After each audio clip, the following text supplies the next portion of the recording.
Chapter 1845. A while ago, the caravan passed through the towering palace walls and then stopped. A large number of palace guards surrounded them at the same time, waiting for Fa. This is the new chief of the battle arena, the person that Her Highness the Princess wants to see. Quickly step aside. The tall man in the lead coldly snorted. But since the assassination had happened not long ago, the palace was strictly investigating. Even if the person the princess wanted to see was someone disguised as a spy, the loyal palace guards didn't dare to let them pass. At this moment, outside the princess's palace, the noise-made sacred swordsman Li Yulo walk out with an unsightly expression. Let them pass. At this time, the sword saint stood behind the guards and said expressionlessly, "If anything happens, I will take responsibility." Since the sword saint had spoken, the guards had no choice but to step aside. The guards of the princess palace, riding on their battle beasts, arrogantly walked past the guards. When they arrived in front of Sword Saint Liu Luo, the captain of the guards dismounted and gave a greeting. This was the proper etiquette for a saint, not an official exchange. "I've troubled Sir Sword Saint to wait here." The captain smiled faintly, seemingly proud of himself. Sword Saint Liu Luo faintly said, "Laura told me to wait for you. I've finished my business. You should go in now. Don't hinder the patrol. If something happens, I'll be the first to cut you down." Zhao Hai nodded and said, "You Luo, you're the first one I'll kill." The captain's complexion slightly changed. He lowered his head. His eyes were hazy, but he still respectfully complied. Then he quickly climbed onto his battle beast and shouted, "Let's go." Sword Saint Li Yuluo watched his personal guards pass by indifferently. Among them, there was a rarely seen black-haired, yellow-skinned youth. He was riding on a tall war beast and had a colorful embroidered ball hanging on his body. Although he was not looking sideways, he was secretly sizing up his surroundings. Sword Saint Li Yuluo frowned and suddenly said, "You're the chief of the battle arena? What's your name?" "Tang." The black-haired youth with the embroidered ball on his battle beast indifferently replied, "I've seen Sir Sword Saint." Li Yulo nodded, then shook his head and said expressionlessly, "There's nothing wrong with wanting to prove one's strength. It's not shameful for a young man to want to succeed in life. But you have to know that some things don't just fall from the sky. I hope you won't regret what you did today." Lord Sword Saint, the captain of the guards, couldn't help but frown. At this time, Sword Saint Li Yuluo said indifferently, "What's wrong? This old man likes to nag. You, the captain of His Highness' personal guard, also have a problem with that? I wouldn't dare." The leader of the guards finally snorted softly, then ordered his men to quicken their pace. The new leader of the battle arena, Tang, nodded at Sword Saint Li Yuluo.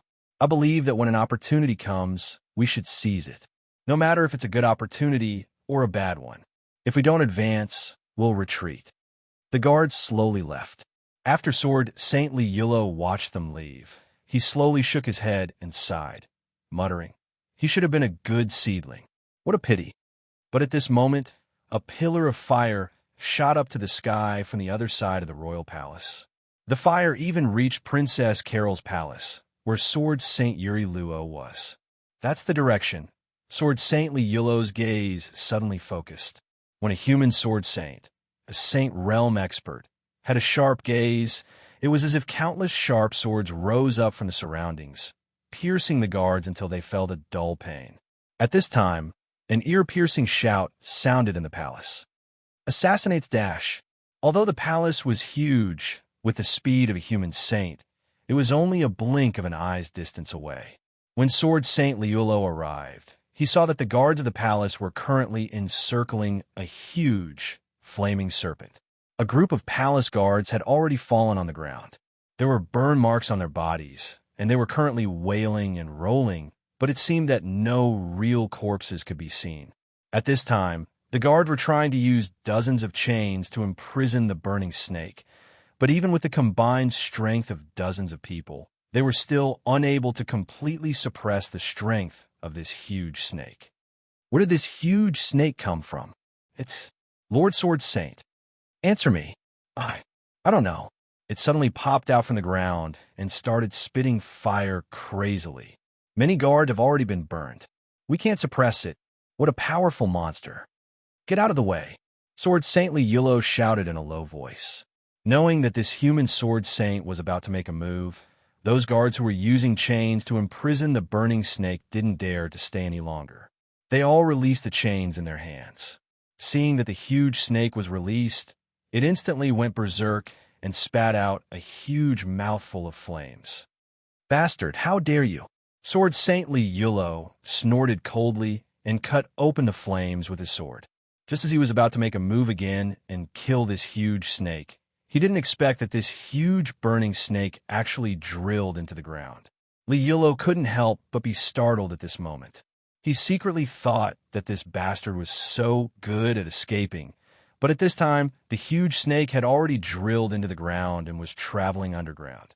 If he were to make a move again, he would inevitably cause more than half of this palace to collapse. If it was another place, it would be fine. But this was the palace. The human sword saint couldn't help but be a little afraid of attacking the rat for fear of breaking the vases. Just as he was at his wit's end, a guard who was in a sorry state hurriedly flew over. Report. Powerful monsters have appeared in the gardens of the palace, the main hall where His Majesty is discussing matters, and in addition to the Forbidden Army camp where the guards live and the hunting ground. Seeing the bloodstains on the body of the palace guard who came to report, it was obvious that there was a fierce battle. Sword Saintly Yullo frowned at this moment. He instantly jumped up high and indeed felt the aura of several monsters that were not weak. At this moment, there were actually sounds of fierce battle coming from within the palace walls. Who can control so many monsters at the same time? These monsters aren't weak. For them to appear so suddenly, it definitely wasn't set up beforehand. Sword Saintly Yullo frowned at this moment, as if he thought of something. Could it be the long-lost summoning profession? Is it that mysterious assassin from this afternoon? Lord Sword Saint, what should we do?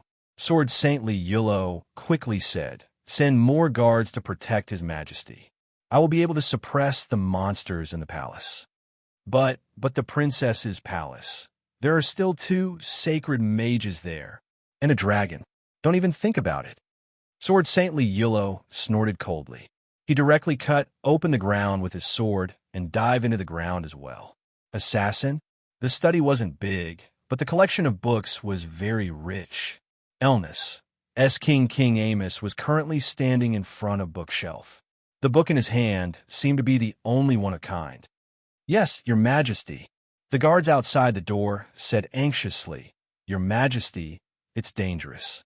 Please move to a safe place. However, King Amos pushed open the door of the study and looked at the people kneeling outside the door. He said calmly, what is a safe place? If this Elnus Kingdom's palace isn't a safe place, where else in the world can protect me? The guards couldn't help but be speechless. At this moment, King Amos waved his hand and said, I'm right here. As he said that, the king closed the door of the study. The palace guards were now drenched in cold sweat. They could only circle around the study to prevent even a fly from flying past. Then, a mosquito landed on the neck of one of the guards. Smack, kill. After King Amos returned to the study, he sat in front of the desk without any fear. However, it wasn't that he didn't care. Instead, he was deep in thought. Goo! A shadow moved in the depth of the bookshelf in the study. A low and hoarse voice slowly sounded. King, you called me. King Amos didn't raise his head at this moment. Another assassin came to the palace. What do you think? Is he in cahoots with the guy in a mask? I don't think so. Goo's voice sounded again. Then who could it be? King Amos showed a curious look. After a moment of silence, Goo's voice sounded again. There are many possibilities. You've destroyed many countries. There are many people who want to kill you. In addition, the dragon race also wants to kill you. And those extraterrestrial visitors also want to kill you. Earlier, I sniped 3 extraterrestrial visitors in that secret passage. At this moment, King Amos laughed and said, the only thing left is that the whole world wants to kill me, right? I'll protect you, King. I won't let you die. I'll die sooner or later. At this moment, King Amos shook his head and then smiled. Maybe I'll die of old age. Maybe I'll die of illness. Anything is possible. If fate wants me to die, can you save me? Can't you talk nicely? The Yamo's king chuckled, and then said seriously, "Speaking of which, who could have caused this disturbance? Why do you think it's just a chaos?" Gu asked secretly. King Amos said calmly, "If it's not a chaos, then what is it? If it's an assassination, it should be a surprise attack like the masked assassin earlier. Now, the whole palace is in a mess. But here, it's peaceful. Why do you think it is? Maybe it's to create chaos in the palace and distract our attention so that they can strike like thunder. Bad plan." King Amos shook his head. "Tell me what you think. Don't take my words for granted." Gu was silent for a moment. Summoner. To be able to enslave so many high-level monsters at once, it might be the Demon Dream Beast Tamer of the summoner system. Demon Dream. King Amos frowned subconsciously and did not say anything. Gu's voice sounded again. There was once a country whose people could give birth to many bloodlines with the potential to become a summoner. Among them, the royal bloodline of this country was the strongest. Every generation of the royal family would give birth to at least one Demon Dream. This is the country that you have destroyed, Kadias. I heard that there are still descendants of their royal family alive. King Amos said calmly, "I might be too merciful." Gu was silent. King Amos waved his hand and said, "Go and help. Although there are many saints in the palace, I think only Liulo is willing to run around for me. Don't tire him out. If I leave, what if you die?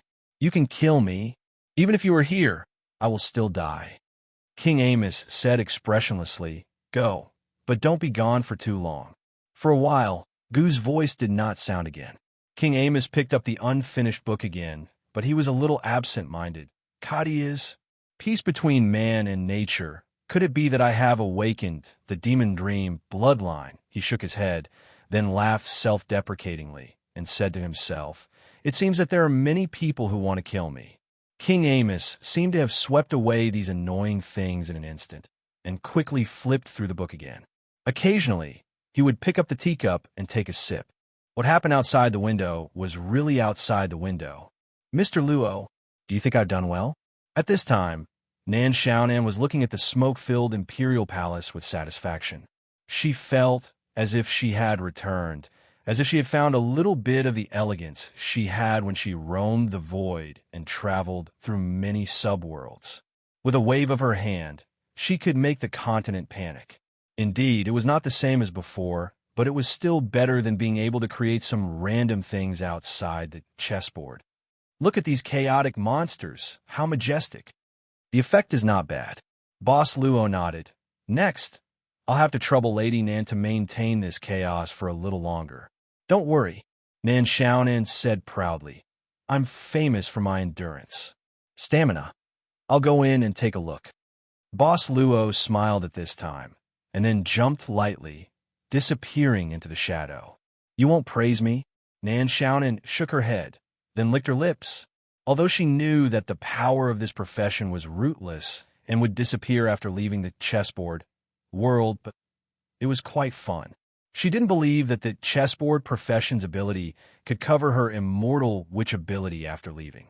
Thus, Nan Xiaonan waved her hand, and a scroll unfurled in front of her. On top of the scroll, there were impressively drawings of many powerful monsters.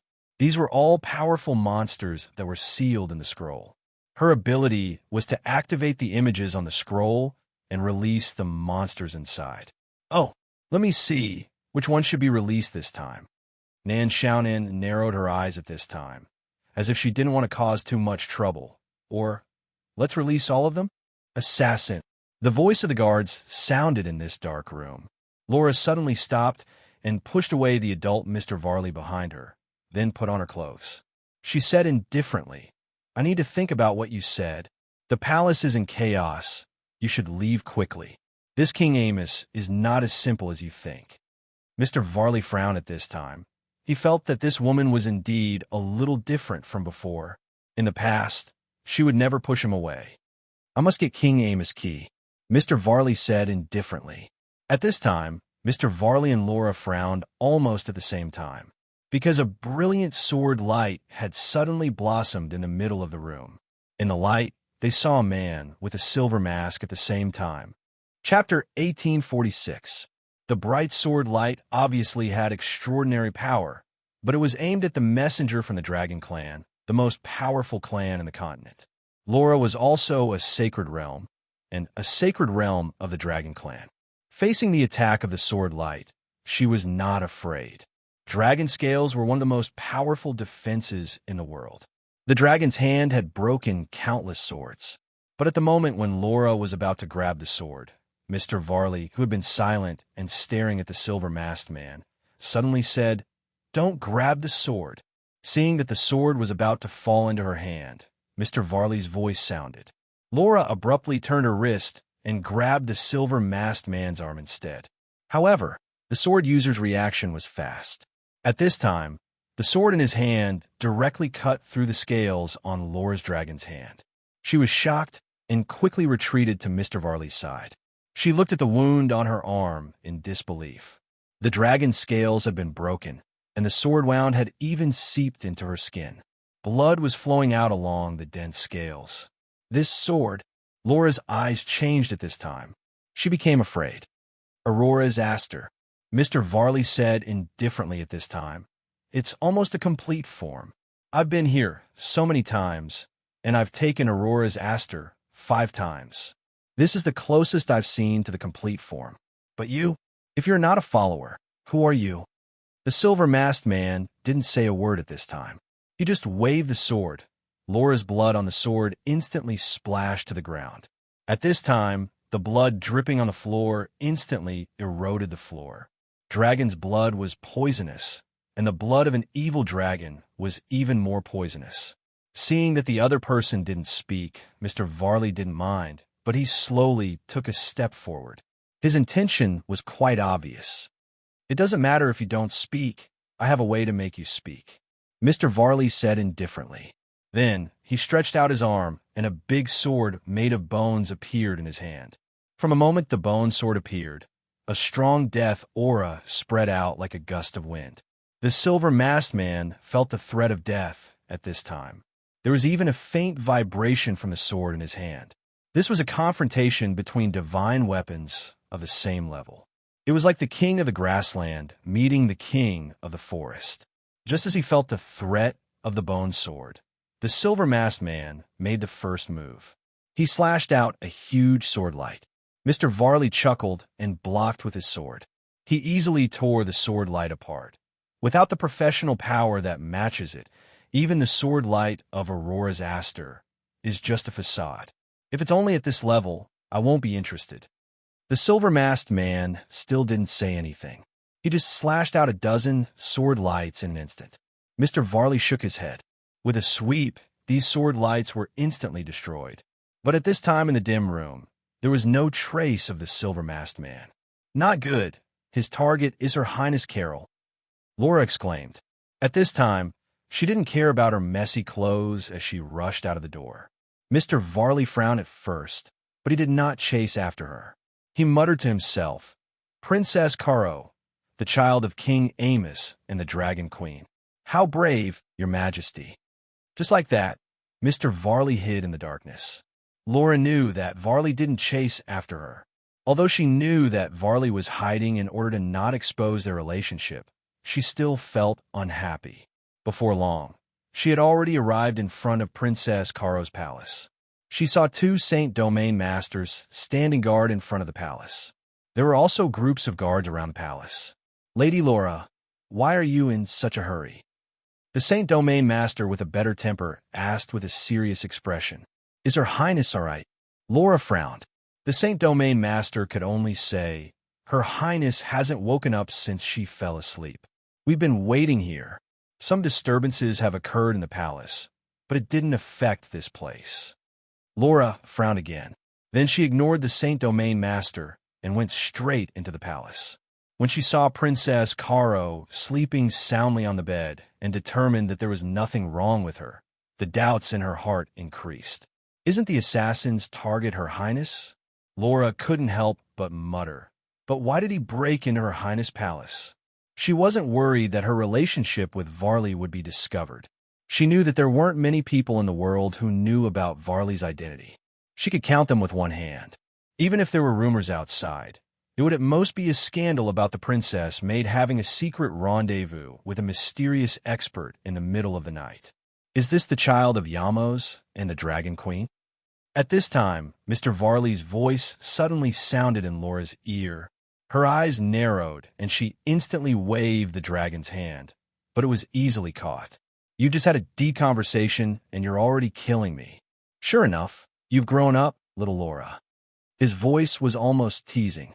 She stared at the man in front of her who wasn't real. You're much prettier than your queen when you're angry. Mr. Varley let go of the other person and quickly said, I was just curious to see Her Highness the Princess. I didn't mean to hurt her. After all, she's the child of your queen. I don't want her to hate me so much that she would endlessly hunt me down. After all, I still need to come here often, so I don't want to have too many troubles in the future. But then again, Her Highness the Princess appearance is really special. Her Highness doesn't like others to talk about her. If you have something to say, don't say it here. Laura said indifferently. Does it matter? Mr. Varley shrugged. I saw you light up the carefree grass. Even a dragon would sleep for a long time. Laura indifferently said, Her Highness' spirit is unstable, so this is the only way for her to sleep peacefully. Do you want to go out by yourself? Or do you want me to invite you out? I'll leave right away. Mr. Varley said indifferently. No matter what, there are still 2 Saint Masters outside. Sooner or later, they will be aware of my presence. Like I said before, Laura, help me get the key from the Yamos King. If you promise me, I'll take you out of here. Laura sneered, The world is big. I can go wherever I want. Why would I need you to take me out? I'm talking about, Mr. Varley whispered in her ear, the world I live in. I'll take you out of this chessboard-like world. You refused me once before. Do you still want to refuse me this time? Laura's eyes slightly changed, but she couldn't stand it anymore. You can hide from 2 Saint Masters and appear in front of me silently. Why don't you take the key yourself? I've already tried. Mr. Varley shook his head and said, King Amos has a loathsome shadow by his side. I can't get too close. Even you. Laura couldn't help but frown. Why? You don't know that there's such a shadow by King Amos' side? Mr. Varley asked thoughtfully. It seems to be there, but it doesn't seem to be there. Laura shook her head. I felt it several times, but I couldn't find any trace of it. I haven't been able to confirm it. Mr. Varley said, I can feel the power of a divine weapon from that shadow. Is it one of the 3 divine weapons of the Elnis Kingdom? The 10 directional heavenly punishment? Probably, Mr. Varley said indifferently. If I get hit by that thing, I'm afraid it won't feel good. So about the key, I'll come back. After saying that, Mr. Varley quickly hid in the shadows. Laura frowned. At this time, a maid timidly bowed her head and said with a trembling voice, Lady Laura, the saint outside sent me to ask if anything happened to Her Highness. No, you can go. Laura waved her hand. Her Highness is sleeping very soundly. Tell them not to worry. Yes. Seeing that the maid had left, Laura slowly sighed. She went to Princess Carol's side and sat down. She silently looked at Wally. Wally didn't appear again. Obviously, he had really left this time. At least, he wasn't in Princess Carol's palace. I can't hide this matter. Suddenly, Laura stood up and clenched her teeth. With a wave of her hand, a rhombus-shaped crystal appeared in her palm. She clenched the crystal and closed her eyes. After a while, a low female voice sounded in Laura's ears. Laura, what's the matter? Is Carol disobedient again? Your Majesty, there's something I must tell you. Speak. Varley has appeared. Finally, the blood feud of the hundreds of dragons. Bang. The crystal suddenly exploded in Laura's palm, shattering into dust. Her lips trembled, and she sat down weakly. She whispered, Her Majesty the Empress is about to descend to Elnis, Imperial Palace. King Amos's study. At this time, the guards were nervously looking around. But soon, a faint fragrance drifted in the air. They suddenly felt sleepy and fell down one by one without warning. At the same time, a figure quickly walked to the door of the study. He was a man with a silver mask and a sword in his hand. He broke the door open. The moment the door was broken open, the man shouted in a low voice, King Amos, your time to die has come." A strong wind accompanied the man's voice into the study. In front of the desk, King Amos's hair was blown by the wind. Facing the fierce, killing intent of the man with the silver mask, King Amos put down the book in his hand. "Do you have any other lines?" The man with the silver mask sneered. Without saying anything, he stabbed with his sword. The sword emitted a bright light at the tip of the sword. King Amos's eyes narrowed. He suddenly pulled out a gorgeous long sword hanging on the wall behind him and directly slashed at the assassin's sword. The gorgeous long sword instantly broke when it hit the sword. However, the heavy force made the assassin's entire arm numb. The sword fell out of his hand and fell to the ground. The assassin was shocked and instinctively reached out to grab the sword that fell to the ground. At this time, King Amos threw the broken sword in his hand, which hit the sword and sent it flying. The incomparably sharp sword easily pierced into the wall after being sent flying. At this time, King Amos said coldly, "Is this how Iulo taught you to use the sword?" The man with the silver mask suddenly stopped breathing. Then he sneered, "If there's a chance, I will fight with the sword saint and learn from him." "You have a fast reaction." King Amos nodded. Under the assassin's gaze, he slowly returned to the chair and sat down again. He said indifferently, "If you don't want to admit it, then leave. Come back next time when you are ready." His arm was still numb. Although King Amos' sword was broken, its power, he was silent for a moment. He glanced at the sword that was inserted into the wall behind King Amos. He gritted his teeth and said, "Are you really going to let me go?" King Amos acted as if he didn't hear him. He picked up the book and even turned his body sideways.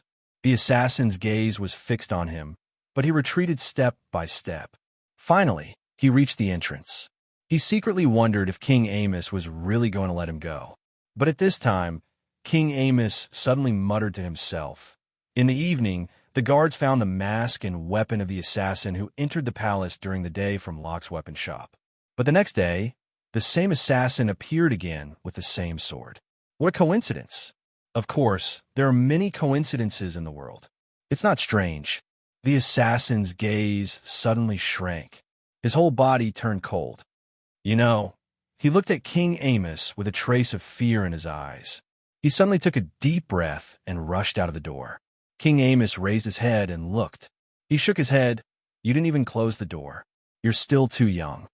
But King Amos's calm face suddenly showed a trace of surprise, because at this moment, a figure quietly walked out of the open door of the study room. At the intersection of the moonlight and the lantern light, the newcomer slowly walked in. Boss Luo. The astonished look on the Yamos king's face quickly disappeared, and he casually said, "It seems that I'm not good enough as a guard of the palace. Have I reached the point where anyone can enter and leave freely at any time? I just got lucky. After all, someone made the guards fall asleep in front of me." Boss Luo smiled at this moment. "Besides, I'm just here to retrieve something. Your Majesty." "What is it?" King Amos asked with interest. "The sword on the wall, behind your Majesty." Boss Luo said indifferently and waved his hand. The sword on the wall trembled and was about to fly out of the wall. At this moment, a glint flashed in the Yamos king's eyes as he suddenly reached out and grabbed the hilt of the sword. He then let out a soft shout as his body sank, and his feet instantly cracked the floor beneath him. However, he couldn't hold the sword firmly. In the end, it flew out of King Amos's hand and fell into Loachios. Chapter 1847. The new champion of the Colosseum was temporarily arranged to stay in a quiet room in Princess Carol's palace due to the chaos in the palace. Ever since he was arranged to stay in this room, Tang Tianlin didn't see any of the guards, not even the palace guards. It was as if he had been forgotten. He could only hear some noises coming from outside from time to time. It seemed that at night, the palace of the Kingdom of Elnis was once again invaded by assassins. Tang Tianlin couldn't help but feel a little strange that there were 2 assassinations in one day. Tang Tianlin couldn't help but think of the Yamos king, who had almost conquered the world, in the modern world outside the chessboard. There was a certain emperor in the history of ancient countries who had also unified the world. He was often the target of assassination attempts, and his palace was also heavily guarded at all times. A king who could destroy so many countries was definitely not a mediocre person. Was King Amos of Elnis really willing to live as the Dragon Queen's gigolo? Staying here forever is not a solution. He needed to find a way to investigate the situation in the palace, whether it was Princess Carol or King Amos. Tang Tianlin pulled off the embroidered ball on his body. He quietly opened the window of the room, only to find that there were two bodyguards standing outside the window. They were even standing guard facing the window. "What do you want?" the guard asked coldly. "I just want to get some fresh air." Tang Tianlin shrugged and said indifferently, "Also, can you give me something to eat? I haven't eaten for a day." The guard responded by ignoring Tang Tianlin's words and closing the window from the outside with a cold and emotionless face. Tang Tianlin couldn't help but shake his head. He took 2 steps back, and then his body began to gradually fade. The opacity instantly decreased by about 50%. Tang Tianlin waved his hand toward the cabinet beside him. His palm easily went through the cabinet. This was a special ability that came with his profession. It was very convenient. According to the skill's introduction, this skill was called universal penetration. It could penetrate more than 95% of objects without any biological characteristics. However, Tang Tianlin preferred to call this skill ghostly wall. He was about to go through the wall. However, at this moment, an indifferent voice suddenly sounded in his ears. "If I were you, I wouldn't be so reckless. This is the palace guarded by several saints, not a garden outside. Such a move would be seen as a provocation. Especially you, the palace of Princess Carol, which is the most heavily guarded palace in the country." Tang Tianlin's eyes instantly froze. He looked around nervously, but he couldn't find the source of the voice. "Who are you?" Tang Tianlin was still looking around as he slowly turned his body. "Sacred? Perhaps you're one of the sacred experts in the palace? Sword Saint, or one of the other 2 Saint Masters? You want to know who I am?" The voice sounded again. Tang Tianlin had calmed down by now. He said calmly, "You suddenly spoke. Didn't you want to attract my attention? Now that I know of your existence, are you not going to say anything? Go to the bed next door, then move the floor under the bed. There's a passage. You can come down through the passage." The mysterious voice suddenly became gloomy. "Of course, I can't guarantee what will happen to you. Perhaps curiosity will bring something more terrible than death." Tang Tianlin shrugged and walked to the side of the bed. It was impossible for him to crawl under the bed. He directly activated the Everything Piercer skill and jumped. His body went through without any accident and fell to the ground. Then he disappeared. He only felt his body sliding in an extremely slanted tunnel. After a long time, he finally stopped. In front of him was a dark hole. It was not big, about the size of the room he was in, but on the mud floor, he could see the bones of some small reptiles. At the same time, Tang Tianlin saw another person. One was sitting against the wall. His hair was disheveled, and he couldn't even see his face clearly. He could only vaguely see his extremely withered cheeks. His legs were motionless, and his hands were hanging by his side. He looked as thin as a skeleton. The moment he saw the other person, he even had half of the corpse of an unknown insect in his mouth. "Your limbs are broken?" Tang Tianlin couldn't help but be shocked. He said subconsciously, "You've been trapped in this place all this time. Who are you?" "I want to lie flat on my back." The voice sounded again, but Tang Tianlin clearly didn't see the other person's lips moving. It wasn't even ventriloquism. "In addition to my limbs, my spine is also broken. I've been leaning like this for many years. Can you help me lie flat on my back, little friend?" Tang Tianlin nodded and cautiously approached the mysterious old man's side. He directly reached out to touch the other person's arm and found that the other person's arm was indeed more withered and shriveled. He moved the old man little by little and found that the old man's back clothes had long been rotten. There was even a part of his skin and flesh that was tightly stuck to the wall. Just by moving the old man, the skin and flesh that were stuck to the wall had been directly torn apart. A shocking wound appeared. This should have been an extremely painful thing. However, Tang Tianlin heard the old man's laughter. He still didn't speak. His voice sounded from all directions, but it was transmitted back and forth in the narrow space. Gradually, it became terrifying. So comfortable. I haven't lied like this for a long time. So comfortable. Ha ha. Say, Senior, how long have you been here? Tang Tianlin couldn't help but frown. Senior? The old man's laughter suddenly stopped. Let me ask you, how old are you this year? 30. Tang Tianlin casually said a number, which was a little younger than his original age. I'm only 26 years old now, but you call me senior? What you? Tang Tianlin was shocked. This person looked like he was on the verge of death. It was not an exaggeration to say that he was like a dying old man. How did you become like this? How did I become like this? How did I become like this? The old man, or the extremely withered old man's voice, suddenly became excited. I'll tell you everything, my experience. But before that, you have to promise to do one thing for me. Of course, I'll also give you unexpected benefits. Tang Tianlin couldn't help but frown. Obviously, he didn't want to agree, so as not to complicate matters. But unexpectedly, he received a prompt from the wheel of the chessboard. Brave adventurer, are you willing to listen to the past of this mysterious man with a miserable life? You might trigger a miracle, or it may just be a trap. If you don't want to trigger it, just kill this mysterious man with a miserable life. I won't blame you. This is just a guy with a miserable life. Miserable life? 3 times? Tang Tianlin couldn't help but open his mouth. Was the will of the chessboard always so naughty? You tell me first. Tang Tianlin sighed and said, I'll see. If I can help, I'll do it, but I won't guarantee anything. The old man, the guy with a miserable life, suddenly became silent. His limbs were crippled, and even his spine was broken. Lying on the ground, he was no different from a dead man. Tang Tianlin's patience was surprisingly good at this moment. He stayed quietly with the old man. Finally, the voice sounded again. My name is Norma. 2 years ago, I came to the king's city and became the champion of the most famous arena in the king's city. I was summoned by the princess of the palace. I thought this would be the turning point of my life. My life would become different, and a new legend would be born.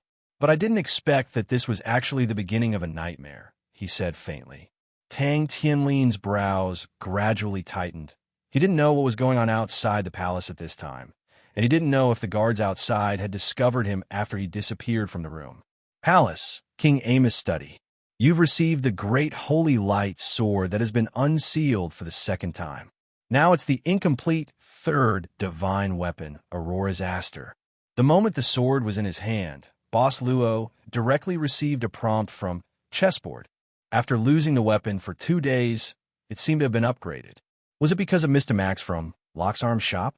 One of the 3 incomplete divine weapons, which meant that Aurora's Aster was not in its complete state. Boss Luo looked at the exposed divine weapon and chose to hide the special effects on it without hesitation. Soon, it became an ordinary long sword again. King Amos had calmed down from the moment of shock. He was a king who had almost conquered the world.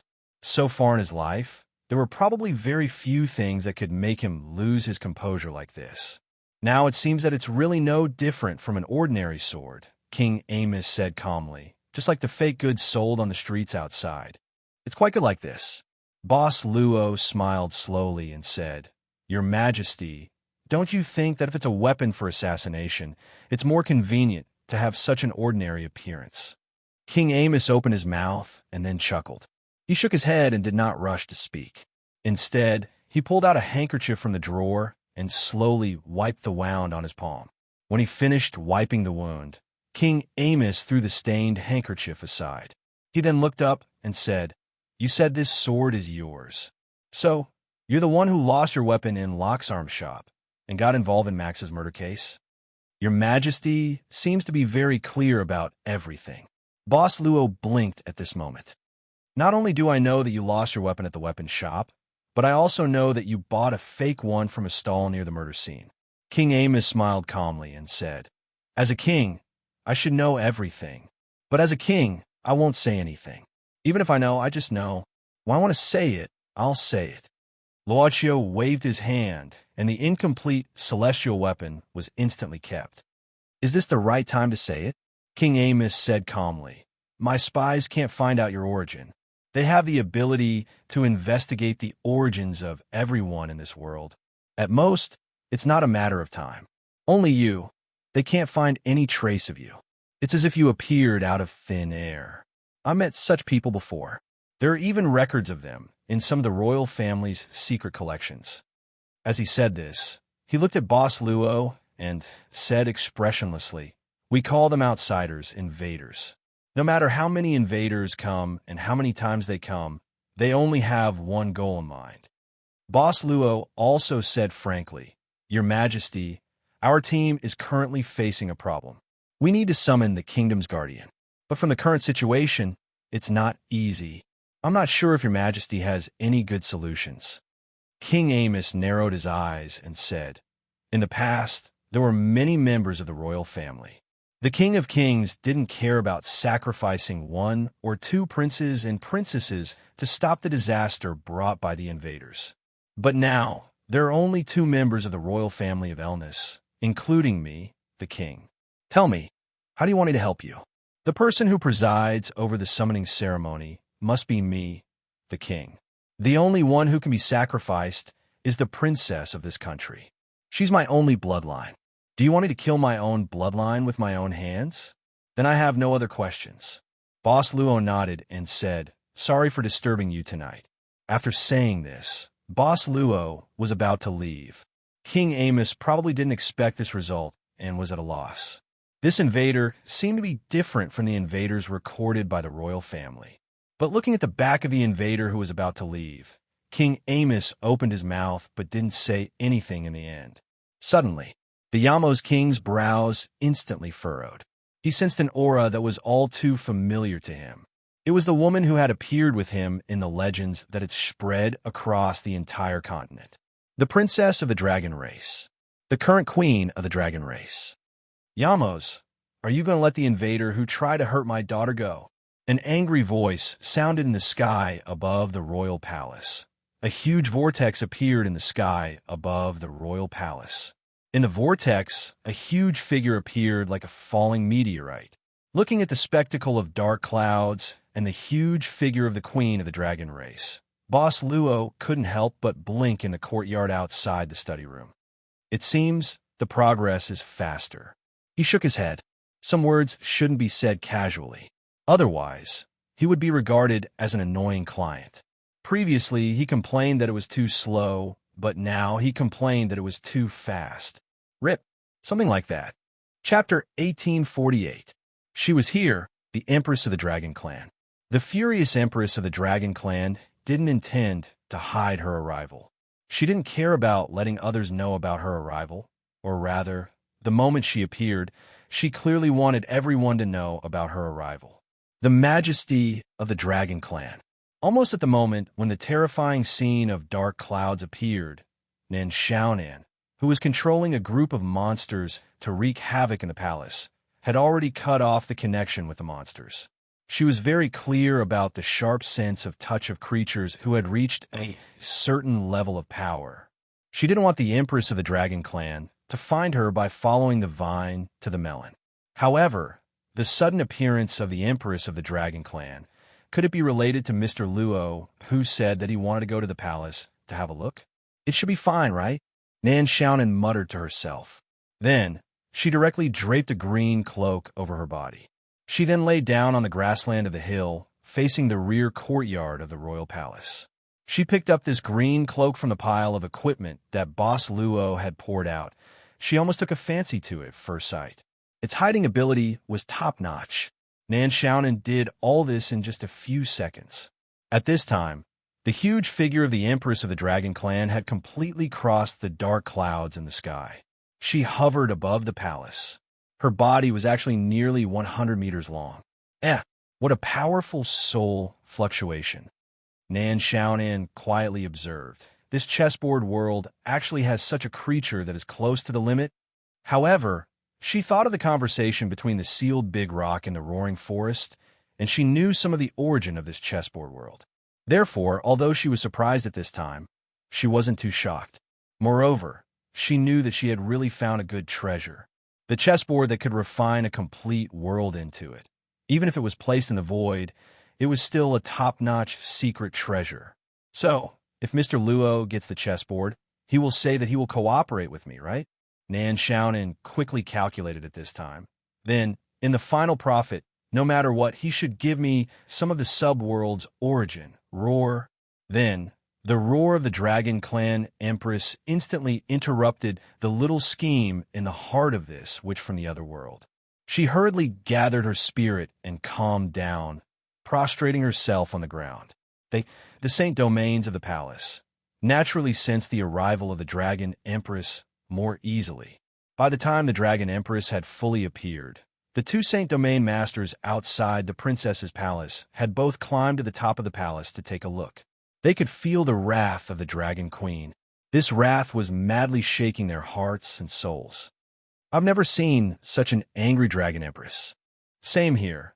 One of the Saint Masters slowly flew up and spoke from afar.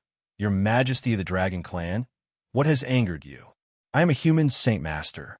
Just as he was about to introduce himself, an earth-shattering roar sounded out, followed by a huge impact that directly threw him to the ground. I don't have time for you. The Dragon Empress' words were all that was left for this Saint Master to greet her. Although the impact was so great that it even caused the Saint Master's entire body to be embedded into the ground, it did not really take his life. However, after hearing the Dragon Empress' words, the human Saint Master could not help but spit out a mouthful of blood and fainted. It was most likely due to shame and anger. The other Saint Master did not have time to stop him, nor did he want to be the one to stand out like his companion. He stood frozen on the spot, drenched in cold sweat. After the Dragon Empress shouted at the first Saint Master to retreat, she immediately roared at the sky. A huge pillar of light shot out from the dragon's mouth, shooting straight into the sky. The pillar of light dispersed all the dark clouds in the night sky, and then scattered down, countless rays of light falling in an arc in front of the city walls of the royal capital. In an instant, a huge, shimmering shield of light covered the entire royal capital of the kingdom of Anis. At this time, the Saint Master, who was fine now, had a look of horror on his face. The Dragon Emperor's barrier.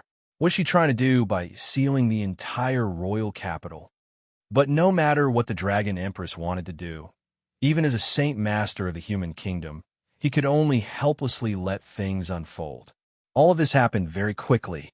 For Boss Luo, who liked to stop and take a second look when something happened, all of this happened in less than half a minute. He did not even leave the courtyard of King Amos' study. At this time, King Amos had already walked out of the study, and, after frowning a few times, he calmed down and just silently watched all of this happen. You should have walked faster.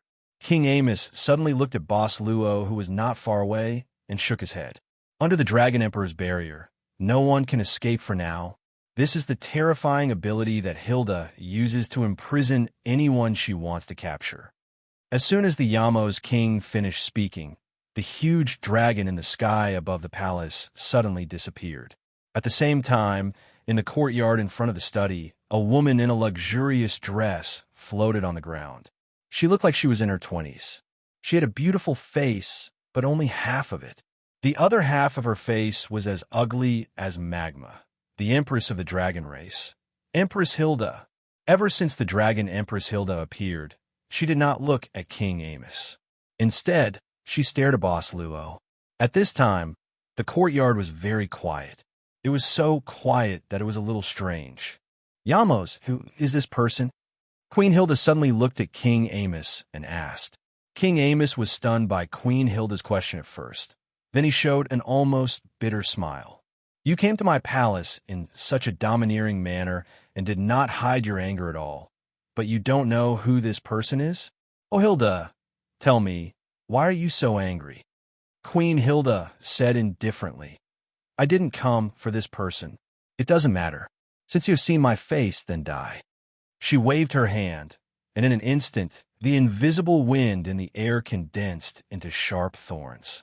They gathered at one point and made an ear-piercing sound as they pierced through the air, piercing towards Luochio. At this time, Boss Luo was thinking about another problem. Why did the dragon race seem to be more violent? The Miss Longshaw he knew was also a person who liked to fight without saying anything. But although Longshaw was rude and unreasonable, it was rare for her to kill. King Amos shook his head again at this time, probably foreseeing the tragic situation of the opponent. But considering that Aurora's Aster was in the opponent's hands, it probably would not be so easy to kill him. The three godly weapons. Each of them was made by the hands of the continent's famous craftsman, Locke. Each of the three godly weapons could be called a weapon that protected the country. At the same time, the three godly weapons had another name, dragon-slaying weapons. Since the beginning of their creation, they were given powerful attributes such as restraining, armor-breaking, and even penetration against the dragon race.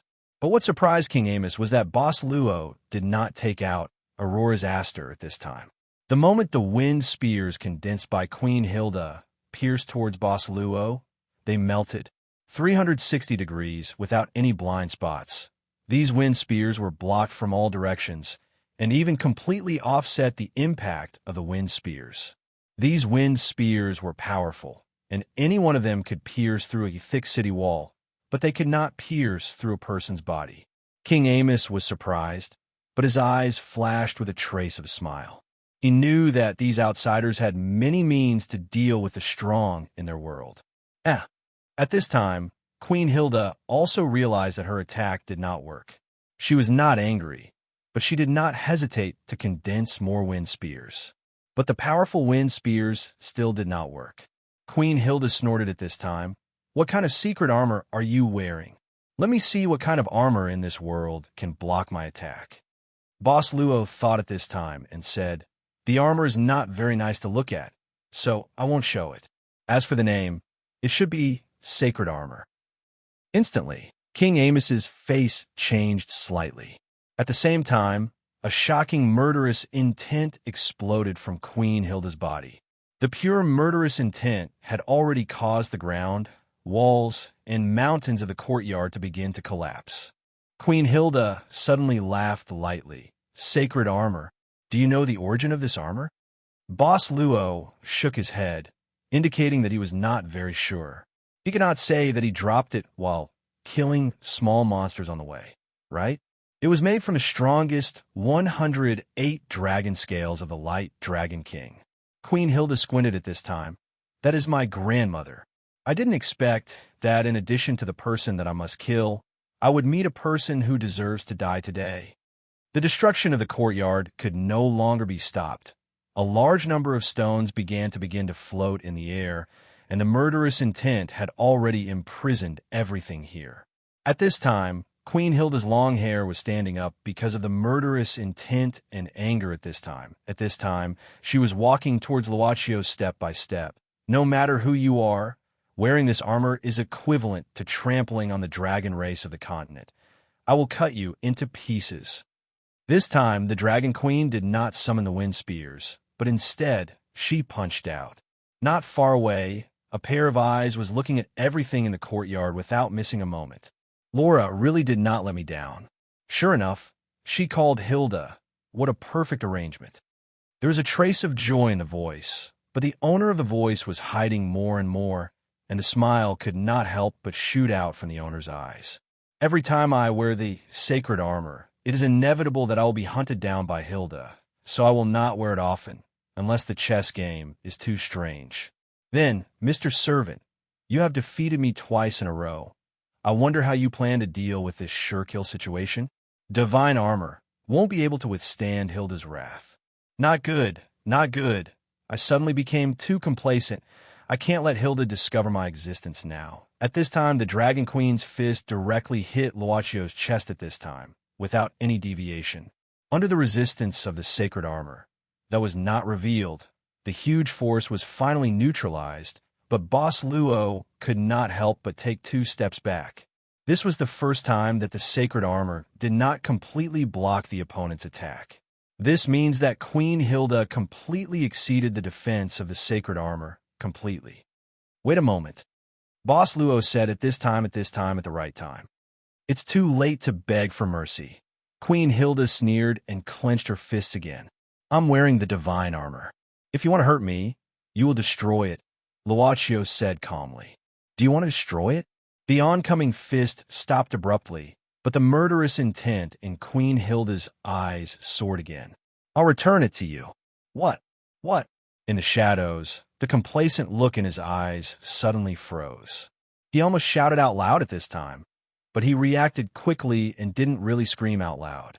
However, an expression of disbelief had already appeared on his face. He couldn't help but be shocked and angry. What is this guy trying to do? Is this a stalling tactic? No, he really is. What kind of operation is this? The moment Boss Luo spoke, a stream of colorful light began to flash on his body. After that, something peeled off from his body. The colorful light finally converged into a fist-sized ball of light that floated in Luaccio's palm. Then, he sent it out to Queen Hilda of the Dragon Clan. Queen Hilda opened her mouth at this time, somewhat absent-minded at this time. I'm very sorry, Luaccio said apologetically. I didn't know that this armor was made from the scales of your grandmother. Along the way, it has blocked many dangers for me, and that's enough. Now, please take it back. This is what you should do.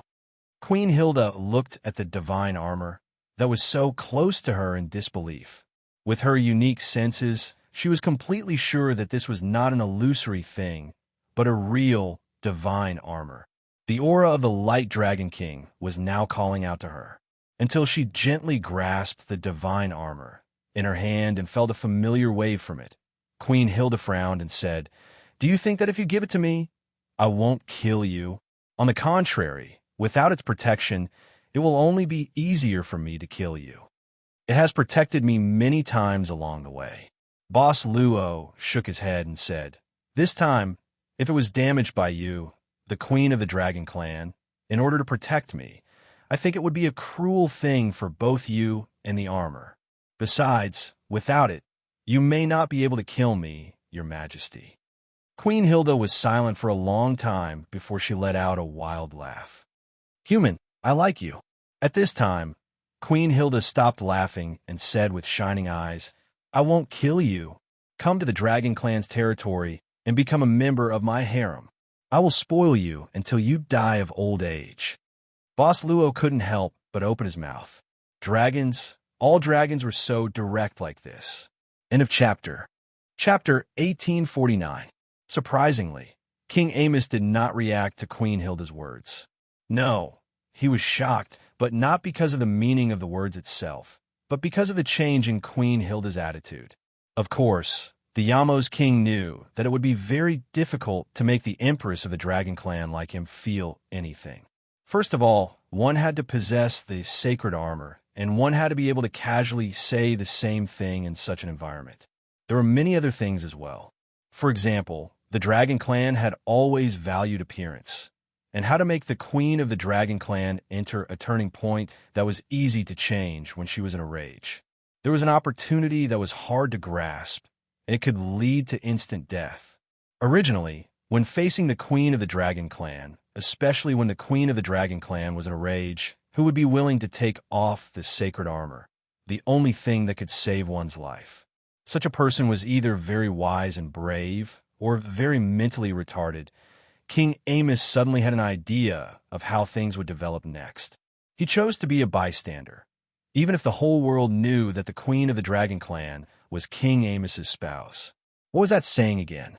If you want to live a good life, you need to be a little cuckold. What? You still don't want to?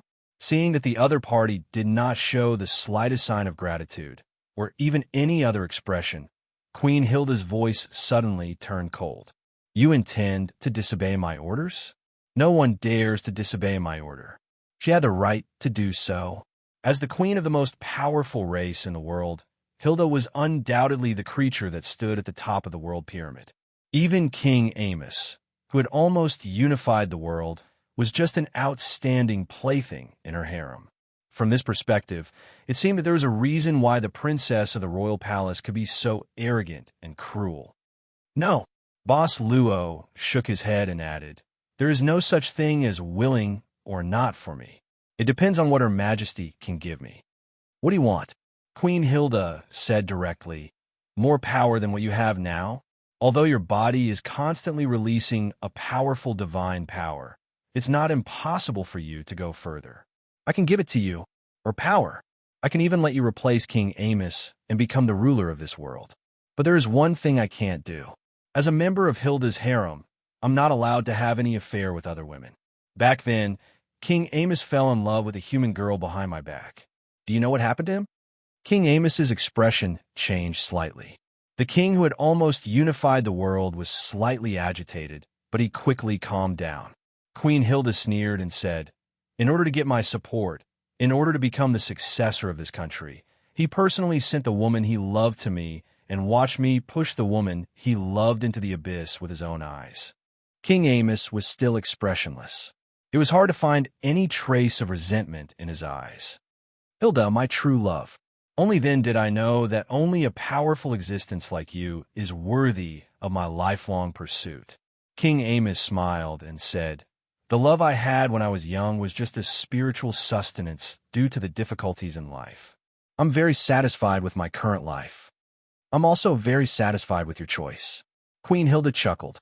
The beautiful left side of her face and the ugly right side of her face looked like chaos when she smiled. Boss Luo thought for a while and said, "When I came here, I heard a lot of stories praising the two of you. It seems that stories are just stories. The poets are still used to beautifying them. So what's your answer?" At this time, Queen Hilda said indifferently, "Tell me your request before my patience runs out." Boss Luo said with a serious face, "I'm sorry, Your Majesty. You can't give me what I want. How about we change the topic? I've already returned the divine armor, made from the scales of the light dragon king to the dragon race. So, please don't interfere with my actions here. What do you think? No one can refuse me." Queen Hilda sneered. "Even the gods can't. You foreign invaders can't either." King Amos frowned. It seemed that Hilda had already noticed this from the beginning. The main reason was to keep the foreign invaders here. "Die," the Dragon Queen said calmly. Without the protection of the divine armor, she used her mind to condense the terrifying wind spears again. Without the divine armor, Boss Luo chose to activate the ability of his profession. Several layers of shields appeared in front of him and blocked the wind spears. Queen Hilda was a little surprised, but not too surprised. "Let's see how long you can struggle. I know the rules of the foreign invaders. You can't obtain power that surpasses the limit of this world." Queen Hilda dodged and appeared in front of Luochio. Her palm easily tore apart Boss Luo's layers of shields. Seeing the approaching palm of the Dragon Queen, Boss Luo had no choice but to take out the big sword that he just took back and slashed it. Aurora's Aster contained the attribute of dragon slaying, which shocked Queen Hilda. The three godly weapons directly slashed her palm, and sparks flew in all directions. Dragon-slaying weapon. Queen Hilda was even more furious. "You deserve to die even more." The Dragon Queen became even more ferocious. Boss Luo took a few steps back, but in his heart he called out to the white-clothed Araya who didn't reveal himself. "Do you know who is the strongest swordsman in this world?" The answer will come soon. Analysis.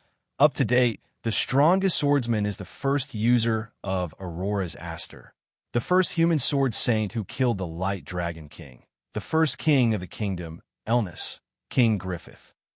Got it. You deserve to die even more. The Dragon Queen, who became even more ferocious, no longer wanted to defeat her opponent with her bare hands. She waved her hand, and a strange light sword appeared in her palm. As the light sword approached, Boss Luo blocked it with his sword and retreated a few steps. The Dragon Queen swung the light sword again, but this time, Boss Luo blocked it more skillfully, and this time he stood firm. Queen Hilda was slightly surprised, but she didn't take it to heart. Just as she was about to use violence to break the skill, Aurora's Aster, his blade burst out with a bright flash. Boss Luo made a move, like a swordsman who had been immersed in swordsmanship for decades. He had the momentum, and the power of Aurora's Aster from the weapon that killed dragons was also there. After the flash of light disappeared, the courtyard in front of the study room suddenly became quiet. The light sword in Queen Hilda's hand twisted and finally disappeared. Her arm drooped down, and fresh blood slowly dripped from her fingers. This is King Griffith's secret swordsmanship. How could he? King Amos, who was watching the battle, couldn't hide the horror in his eyes. The shock even made the king take 2 steps forward. King Griffith's secret swordsmanship was the secret of the Elnis kingdom. Every king could inherit it, but not every king could learn it, let alone use it to kill dragons. The other party was just an invader. King Griffith's secret swordsmanship, Aurora's Aster, of the 3 divine weapons. This was the weapon that King Griffith used to kill the Light Dragon King. Could it be that today, Hilda would... No, Hilda was far more powerful than the Light Dragon King. In an instant, King Amos had already noticed something. It was because of the Dragon Emperor barrier. Hilda activated the Dragon Emperor barrier the moment she arrived in the capital and sealed the whole capital. Such a huge barrier obviously consumed a lot of her power. Plus, such a surprise move, the secret swordsmanship that suddenly appeared caught Hilda off guard. But Queen Hilda was obviously not someone who would bow down easily, especially because of this carelessness that caused her to be injured. The wound almost stopped bleeding in an instant, and Queen Hilda's eyes became calm. She no longer looked down on Roland. No wonder you said that I might not be able to kill you. But this way, I want to kill you even more. I won't allow your existence. You are the biggest threat to the dragons. Your Majesty, I have no intention of going against you. Boss Luo shook his head and lowered his sword. This kind of swordsmanship is only used to protect myself. If you think that it is a threat to you and the dragons behind you, I will forget about it. Like I said before, I have already returned the sacred armor, and I hope that your Majesty will not mind my actions in the capital. What happened today is just a small interlude. What if I say no? Queen Hilda laughed coldly. As the most powerful dragon queen in the world, ever since she reached the top, she had never put anyone on the same level as her. Boss Luo did not say anything, and only looked at Queen Hilda calmly. Just a glance. What is this? The Dragon Queen's body suddenly trembled. For a moment, she seemed to have returned to the place where she was born, or the moment when she just broke the dragon egg and brought the newborn dragon into this world. At that time, what she saw was the power of the previous Dragon Emperor. A kind of suppression that she could not resist at all came from her nature. She had no choice but to bow down. No matter whether it was her consciousness or her subconscious, she was frantically urging the thought, obey, obey, obey, obey, obey. As if all the strength in her body had been sucked out, the Dragon Queen suddenly slumped to the ground. With a thud, she fell into a sitting position in the middle of the courtyard. She subconsciously hugged her body, unable to stop the trembling of her entire body. I will forget this kind of swordsmanship. Luochio put away his weapon at this time. So, I will have to bother you two tonight. Saying this, Boss Luo turned around and left. But before leaving, he looked at a certain direction intentionally or unintentionally. There a pair of eyes that were peeping at everything in the dark suddenly became flustered. After a while, King Amos frowned and came to Queen Hilda, who was still sitting on the ground. The outsider who held Aster of Aurora had already left. Looking at Queen Hilda, who was still trembling slightly, King Amos squatted down and put his clothes on her body. You're sick? At this time? Queen Hilda subconsciously raised her head to look at the Yamo's king, who was right in front of her, and push him away. However, she didn't use much strength and only managed to push him to the ground. She looked down at her palm, and her fingers clenched a few times. She saw that her palm had started to rot. The rotten appearance was just like half of her cheek. Queen Hilda clenched her teeth and pulled King Amos to her side. She bit his arm and drank the blood of King Amos. After a long time, the rotting of the queen's arm stopped. Not only did the rotting of her arm stop, even half of her face that was supposed to be ugly had recovered. It was a dreamlike, beautiful face that could make men fall head over heels for her. After recovering, Queen Hilda was silent for a moment, and then slowly stood up. She scratched the place where she was cut by the dragon-slaying weapon and frowned, The dragon-slaying weapon has a poison that can make dragons despair.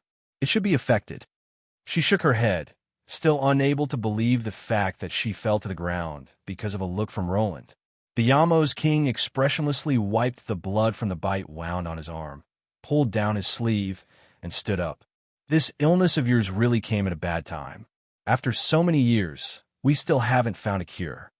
Queen Hilda coldly snorted and said, "It is because of this that I wanted to kill that guy." King Amos frowned and said, "The first invader?" Queen Hilda coldly said, "If it weren't for him, more than half of the dragon race wouldn't have died, and I wouldn't have been tormented by this curse. Laura told me that he appeared in the capital. Do you want to stand here, or find a place to rest?" King Amos said at this time, "The palace is still very chaotic. The appearance of the dragon emperor enchantment will make the whole royal city chaotic. You are the king. Can't you handle this kind of thing?" Queen Hilda coldly snorted and said, "I'm going to see my daughter." Looking at Queen Hilda, who waved her sleeve and left, King Amos slowly sighed. How did he know the secret sword technique of King Griffith? How did he know the secret sword technique? The same question arose in the hearts of the spectators at this time. Mr. Varley had been lurking in the same place for a long time, until Queen Hilda left, until King Amos was far away, until there was no one nearby. Then he slowly revealed himself. "I have been in business for so long, but I have never obtained the secret sword technique of killing dragons." As he spoke, Mr. Varley suddenly took out a box from his arms. This was the child he took from his father, Max, in Locke's arms. Mr. Varley opened the box and saw a strange stone in the small box, a fragment of the stone engraved with special oracle bone inscriptions. "I'm the first to arrive in this world." Mr. Varley shook his head, quickly put away the box, and then left. Before leaving, he couldn't help but mutter, "But Hilda's illness really came at a bad time.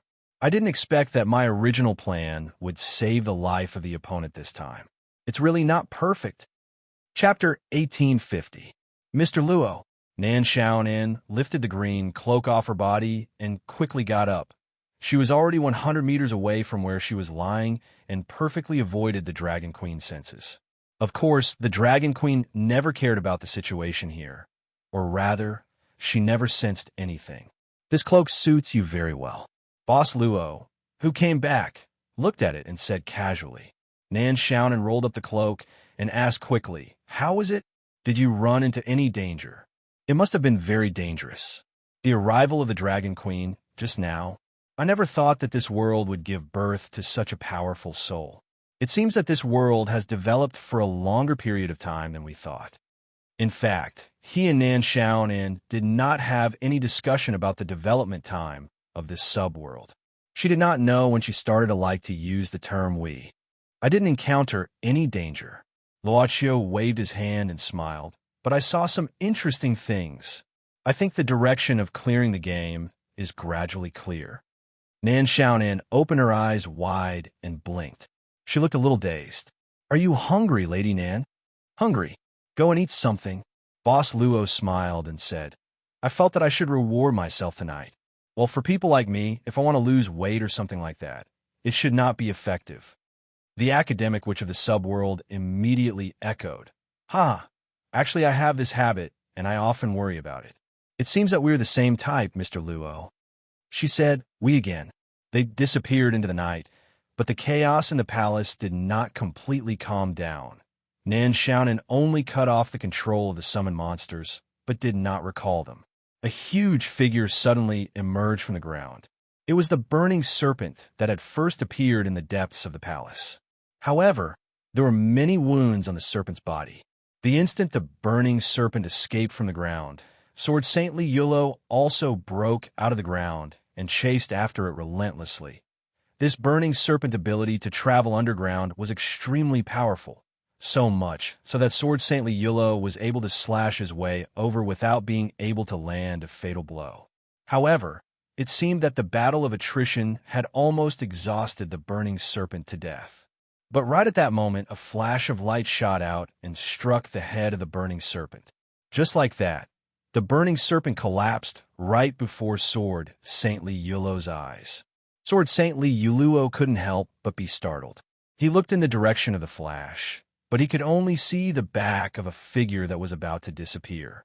He couldn't see the appearance of the person who had killed the burning serpent.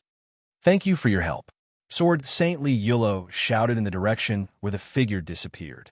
After a while, he didn't hear any response. Sword Saintly Yuluo couldn't help but frown at this moment. He muttered to himself in a low voice, "Could it be His Majesty's?" He and the other two sanctuary masters who were guarding Princess Carol had been stationed in the palace for quite some time. During this period of time, they had vaguely sensed the presence of a guard around King Amos. It wasn't any weaker than them, and it had a mysterious protective power that was far more profound. At this moment, the palace guards found this place. After seeing the burning serpent killed, they were all delighted. They also reported that the other senior demons that had appeared in the palace were all killed by a flash of light that suddenly appeared. All of them were killed in one blow. "Is His Majesty still safe?" Sword Saintly Yuluo asked quickly after pondering for a moment. "His Majesty has already returned to his bedroom to rest." Then Sword Saint paused, and then said seriously, "What about the Empress?" I heard." At this moment, the guard suddenly replied in an unfathomable manner, She went to Her Highness' room." Sword Saint nodded silently. He looked up at the night sky. In the night sky, he could still vaguely see the faint light of the Dragon Emperor barrier. He couldn't help but frown. After leaving the order for the guards to deal with the corpses of the monsters in the palace, he went straight to King Amos's bedroom. At the same time, in Princess Carol's bedroom, Queen Hilda was currently sitting by Princess Carol's side, gently stroking the sleeping Princess Carol's cheeks. Her gaze was filled with tenderness, and even more so, doting. "This damned curse," Queen Hilda said softly at this moment. Laura, the head maid, was currently kneeling in front of Queen Hilda with her head lowered. "I used too much Serena flower," Queen Hilda suddenly said. "When danger comes, do you intend to let Carol die in her sleep?" Laura whispered, "I won't let Her Highness get hurt. I will only use my life as the last line of defense for Her Highness." Queen Hilda stood up and came in front of Laura. She reached out and lifted Laura's chin. Clenching it, she said indifferently, "I can smell a scent on your body that I hate the most. Moreover, there is also the scent of your pleasure." Slap! In the blink of an eye, Laura's cheek was greeted by Hilda's slap. Her entire body was sent flying, and she fell to the ground. Laura hurriedly got up and crawled to Queen Hilda's side. Her whole body trembled as she kowtowed in front of Queen Hilda. She was both frightened and flustered as she said, "Your Majesty, this is only for the sake of keeping that person here. I hope to buy more time so that Your Majesty can come as soon as possible." Laura has never thought of betraying her own race.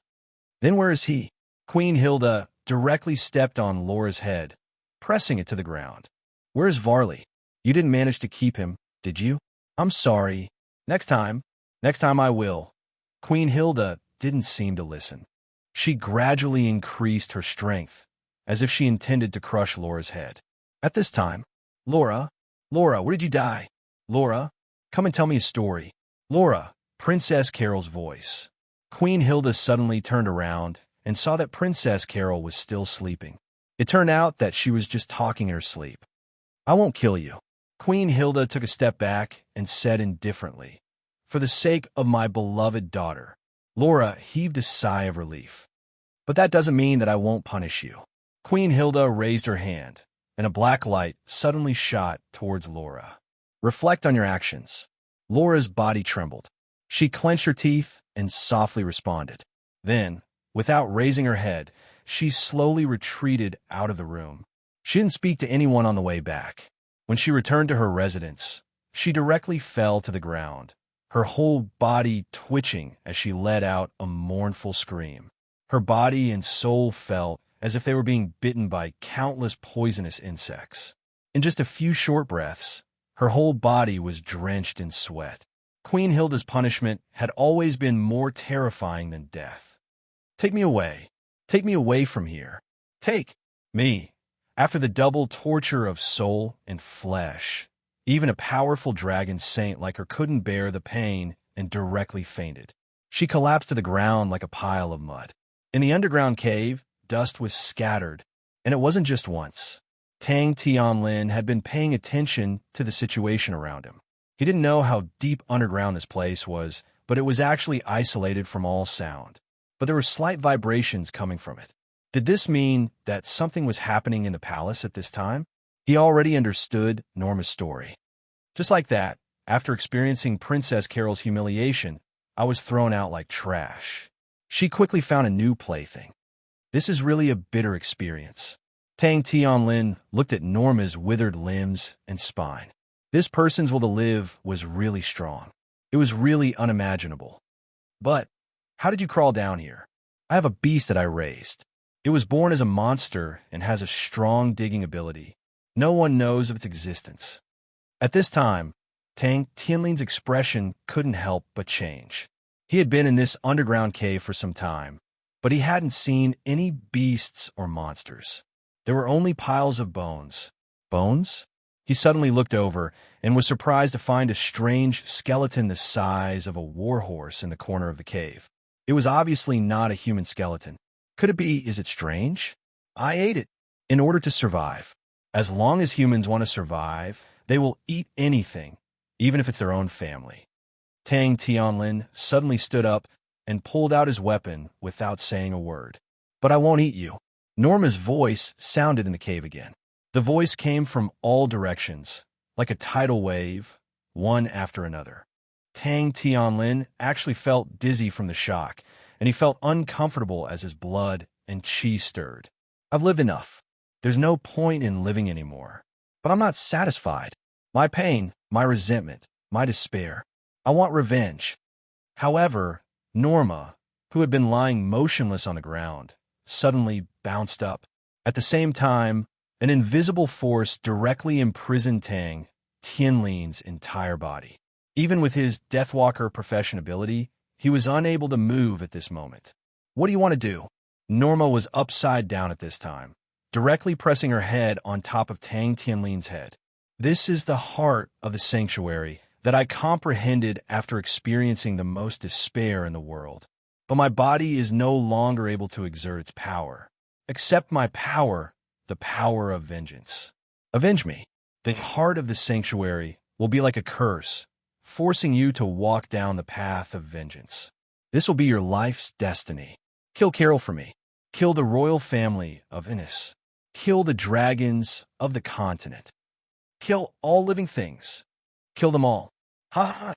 It appeared, the legendary adventure. It was like falling off a cliff, falling into a pool, or eating some strange fruit by mistake.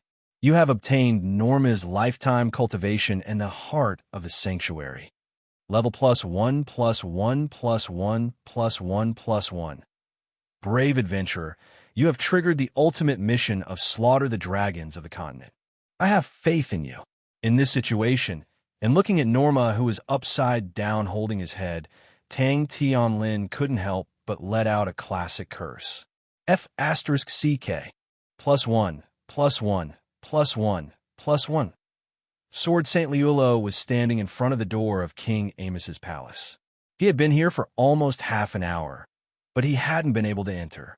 Finally, a guard walked over and said respectfully, Lord Sword Saint, His Majesty is already asleep. He probably won't see anyone. If there's anything, please come back tomorrow. Sword St. Liulo glanced at the guard. The guard was so scared that he quickly lowered his head and said with a hint of panic, His Majesty.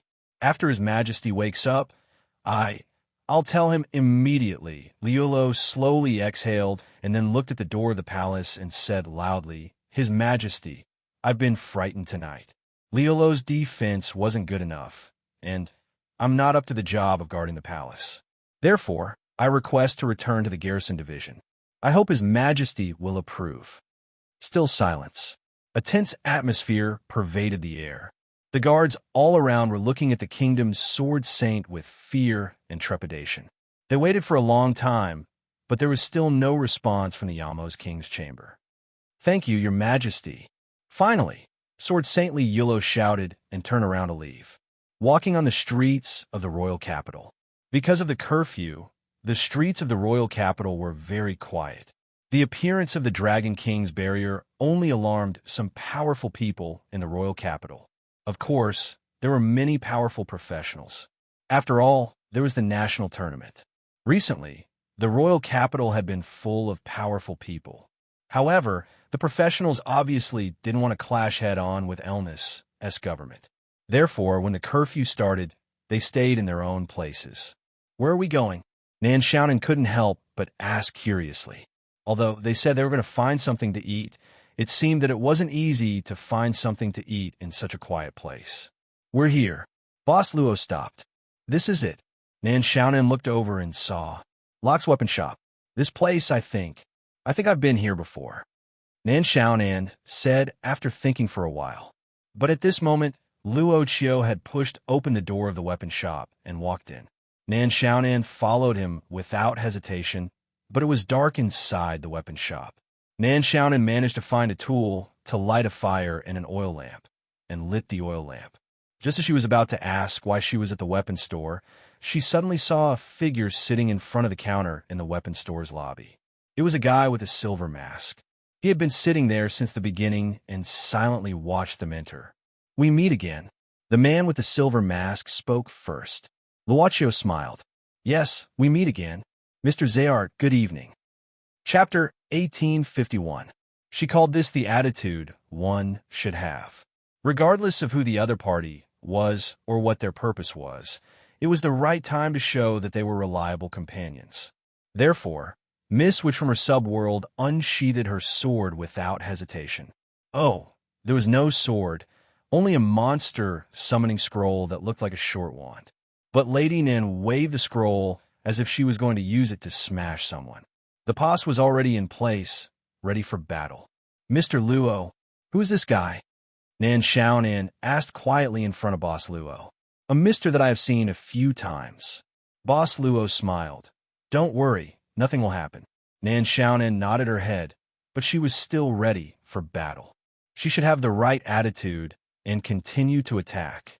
The masked man, sitting behind the counter of the weapons shop, Mr. Zayart said with interest, "Your companion seems quite reliable." The demoness of the Academy faction in his subworld almost raised her nose and praised in her heart. "This is a good wingman." The non-committal boss Luo looked around at this time and said lightly, "Mr. Zayart seems to have just arrived. Who are you waiting for?" "I was thinking that whoever appeared in front of me first should be the person I am waiting for." Zayart sighed and said, "The weather is good tonight." "Is indeed good."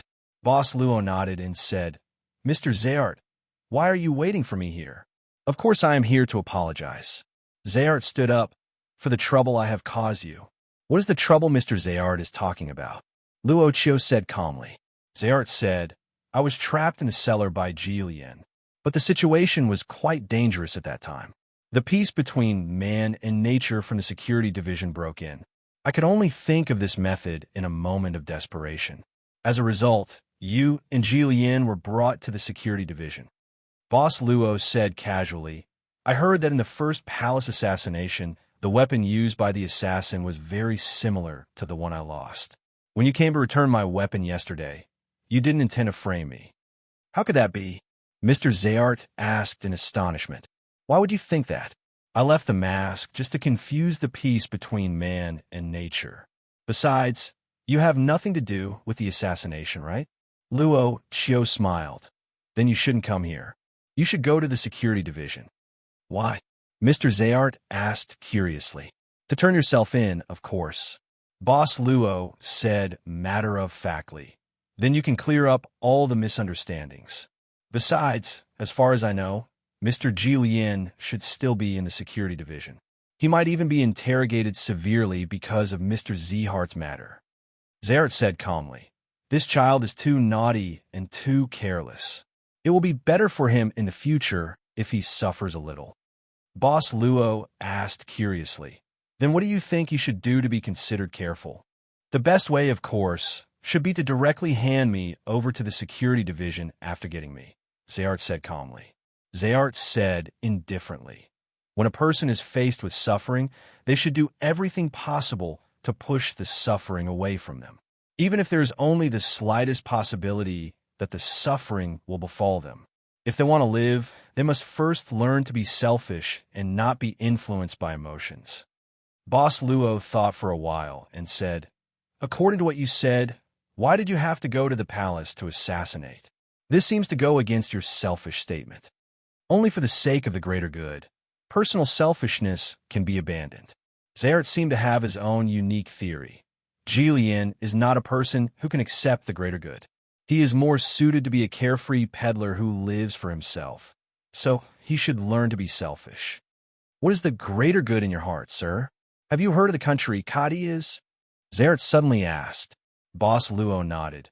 It is the first country to be destroyed by the kingdom of Elnis since King Amos ascended the throne. King Amos is the root of all evil, Zayart said calmly.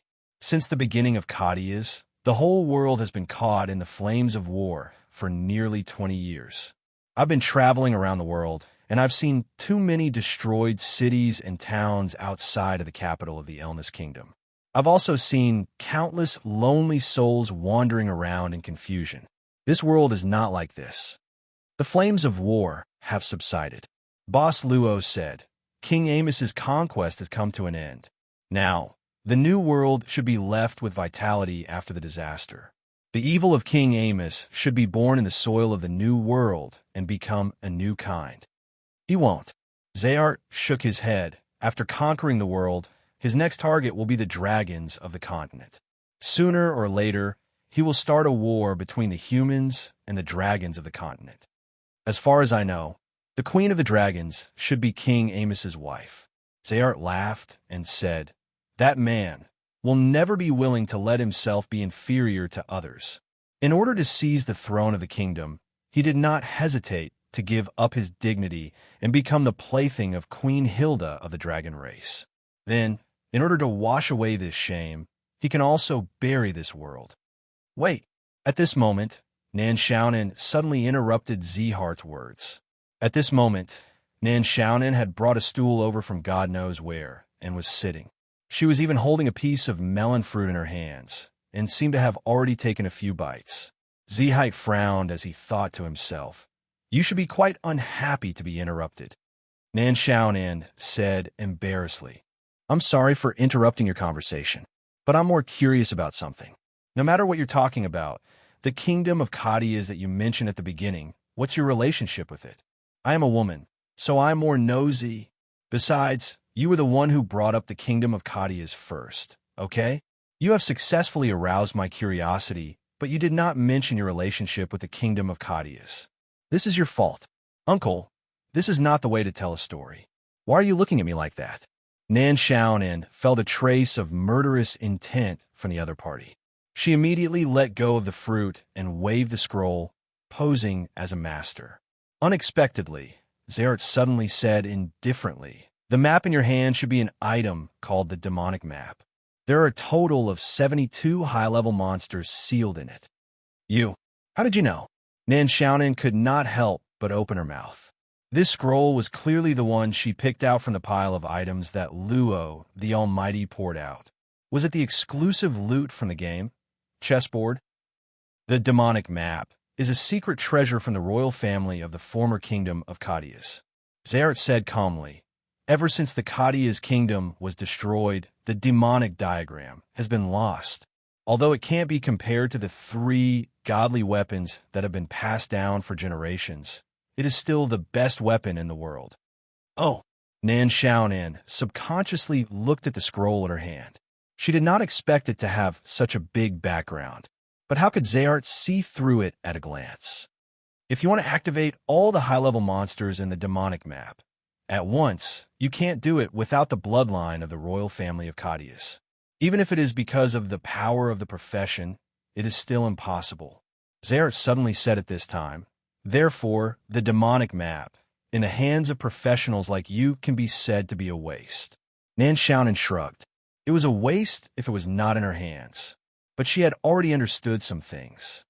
So, this mister, you have a deep relationship with the destroyed royal family of Kadias? Zayart did not respond to this point. Instead, he said, I have already achieved my purpose of coming here today. Whether to stay in the king's city or leave the king's city is your own business. Then, good night. Zehart's figure flashed, the lights in the weapon shop's lobby swayed, and he had already disappeared. Nan Xiaonan frowned and subconsciously looked at Boss Luo. Mr. Luo, this person is pretending to be a ghost in front of you. Don't you plan to deal with him? Waiting for you to do it, Boss Luo said with a smile. Nan Xiaonan lowered her head and ate the melon. Well, if I meet him next time, I will deal with him directly. Boss Luo smiled casually. You sit down first. I will go inside and see what could be eaten. Nan Xiaonan nodded obediently. After Boss Luo left, she took out the demonic map, again, frowned and said to herself, this is the secret treasure of the royal family of Cadius? She was startled. That is to say, the items that we, as servants, kill monsters in this world are not actually made out of thin air, but something that originally existed in this world. They were just used by the chessboard. So, the chessboard, its ability seems to be not as perfect as we thought. At this moment, some strange sounds suddenly attracted Nan Xiaonan's attention. She narrowed her eyes and listened attentively. In an instant, Nan Xiaonan quickly stood up and rushed into the courtyard behind the weapon shop. She saw a figure just jumped in from the outside. With the moonlight, Nan Xiaonan clearly saw a silver luster. A silver mask. The guy who jumped in from the outside. Wasn't he Zayart who just left after showing off? Obviously, the other party also noticed Nan Xiaonan's existence at this time, and he could not help but stop for a moment. Then, his eyes revealed a murderous intent. What'd I just say? Nan Xiaonan suddenly shuddered at this time. When I see you, I will directly. At this time, the demonic map directly opened its mouth and instantly rushed out several flashes of light from the map. At this time, at the moment when he was about to resist the flashes of light, he did not expect that the flashes of light suddenly turned into different figures. They were actually several high-level monsters with different appearances. One of the magical beasts even let out an ear-piercing sound that made him feel dizzy. In the next second, he was pressed to the ground by several high-grade magical beasts, unable to move at all. At this time, Nan Xiaonan whistled and praised in her heart. This demonic diagram is really a sneaky treasure. There are 72 high-level demons, and each of them has a different ability. Moreover, they are very practical. At this time, she walked to the front of the masked man, squatted down, and reached out to take off the mask, saying with a smile, I have a bad habit. That is, when I see someone wearing a mask, I want to take it off. I have nowhere to put my hands. The masked man just struggled for a few times, and the mask on his face was directly taken off by Nan Xiaonan. Under the moonlight and the lights in the room, a slightly pale but handsome face was immediately exposed to Nan Xiaonan's sight. Nan Xiaonan blinked at this time. Oh, not bad, unexpectedly young. The man was stunned at first, then frowned, as if he was thinking about life, and did not speak. Nan Xiaonan reached out and pinched his cheeks. Yo, you're full of collagen. You look really young. It's a pity that you're a thief. It's your bad luck to meet me. At this time, Lady Nan, what are you doing? Mr. Luo. Nan Xiaonan directly stood up at this time, and excitedly walked to Boss Luo, who was still holding the ladle. I just peeled a Zayart who is not Zayart. I didn't lie to you. I said that I would peel him when I see him. Not Zayart who is not Zayart. Boss Luo could not help but smile. Nan Xiaonan shrugged and said, this guy is dressed like Zayart, but the soul waves are clearly two people, so it is not Zayart who is not Zayart. Well, I actually don't know who he is, but I have peeled him. That's it. Lady, don't talk about peeling. Boss Luo shook his head, passed by her, and walked to the small courtyard. This is the second chief of the guards division, Mr. Peace between man and nature. Let go first. The demonic diagram shook and pressed down on the man. Peace between man and nature's few small monsters instantly disappeared. Peace between man and nature frowned at this time and exclaimed in a low voice, demonic diagram. Why is it in your hands? Cough. Before he finished speaking, peace between man and nature spat out a mouthful of blood, which splashed on the ground. Then, it was unknown whether it was because of anger or because he was originally seriously injured. After the mouthful of blood, he directly fell down. I didn't use too much strength, Nan Xiaonan explained without hesitation. It's this guy who looks good, but is useless. What do we do now? Go through the usual procedures. Boss Luo said casually. Nan Xiaonan stared blankly for a moment before nodding her head. Then, she quickly walked in front of Mu Tianren and squatted down. Then, she reached out her hand and began to touch his body. What are you doing? Boss Luo opened his mouth. Nan Xiaonan looked up. The usual procedures. Isn't it to pick up a corpse? Boss Luo shook his head, sent him in. Chapter 1852. It was Nan Xiaonan's idea to splash peace between man and nature with water, but it didn't work. When peace between man and nature woke up, it was already dawn. It was a little cold in Locke's weapon shop. Peace between man and nature felt the wetness on his body. He frowned and then found himself chained to a pillar. This was the cellar. He had been here before. This was the cellar where he found the silver mask and the sword. It was also Nan Xiaonan's idea to tie up peace between man and nature. She said it would make the atmosphere better. Boss Luo didn't care too much about it. I didn't expect you to have an accomplice. When peace between man and nature woke up, Nan Xiaonan was here. She had been guarding here all along. She was the only one who could do this kind of thing. Luochio had just arrived. Before that, he had been staying in Max's small workshop. When it was almost dawn, Nan Xiaonan vaguely heard the sound of iron being forged, but she didn't know what this Mr. Luo was doing in the small workshop. He should be a temporary companion. Boss Luo looked at peace between man and nature who woke up and said indifferently. Peace between man and nature didn't seem to be too worried about being tied up. At least, he didn't show it. He chuckled when he heard that. It seems like you're the kind of person who likes to be serious about small things. Is there anything different? How do you feel? Are you better? Boss Luo directly changed the topic. Better than last night. Peace between man and nature said indifferently. Of course, if you want to save me, maybe you can make me feel better. Your temporary companion obviously didn't go easy on me. Maybe we should send you out to the streets? Nan Xiaonan suddenly interrupted and said, the Imperial Guards haven't had a single moment of rest all night. They've been messing around with the capital all night. They've been suppressing a bellyful of anger. If we throw you out, they'll definitely go crazy. Peace between man and nature said indifferently. If you want to send me out, you don't have to imprison me here. Nan Xiaonan sneered. Don't try to be tough with me here. Let me tell you, I've seen a lot of tough bones like you. If I really want to throw you out, there won't be any chance for you to turn the tables on me. Don't say you don't care. If you don't care, why are you wearing a mask? It's because you don't want people to know your identity. The second chief of the Royal Guard Division is actually a criminal in the palace. TSK. I don't know how many innocent people you'll be implicated if your identity is exposed. Peace between man and nature looked at Nan Xiaonan expressionlessly, unmoved.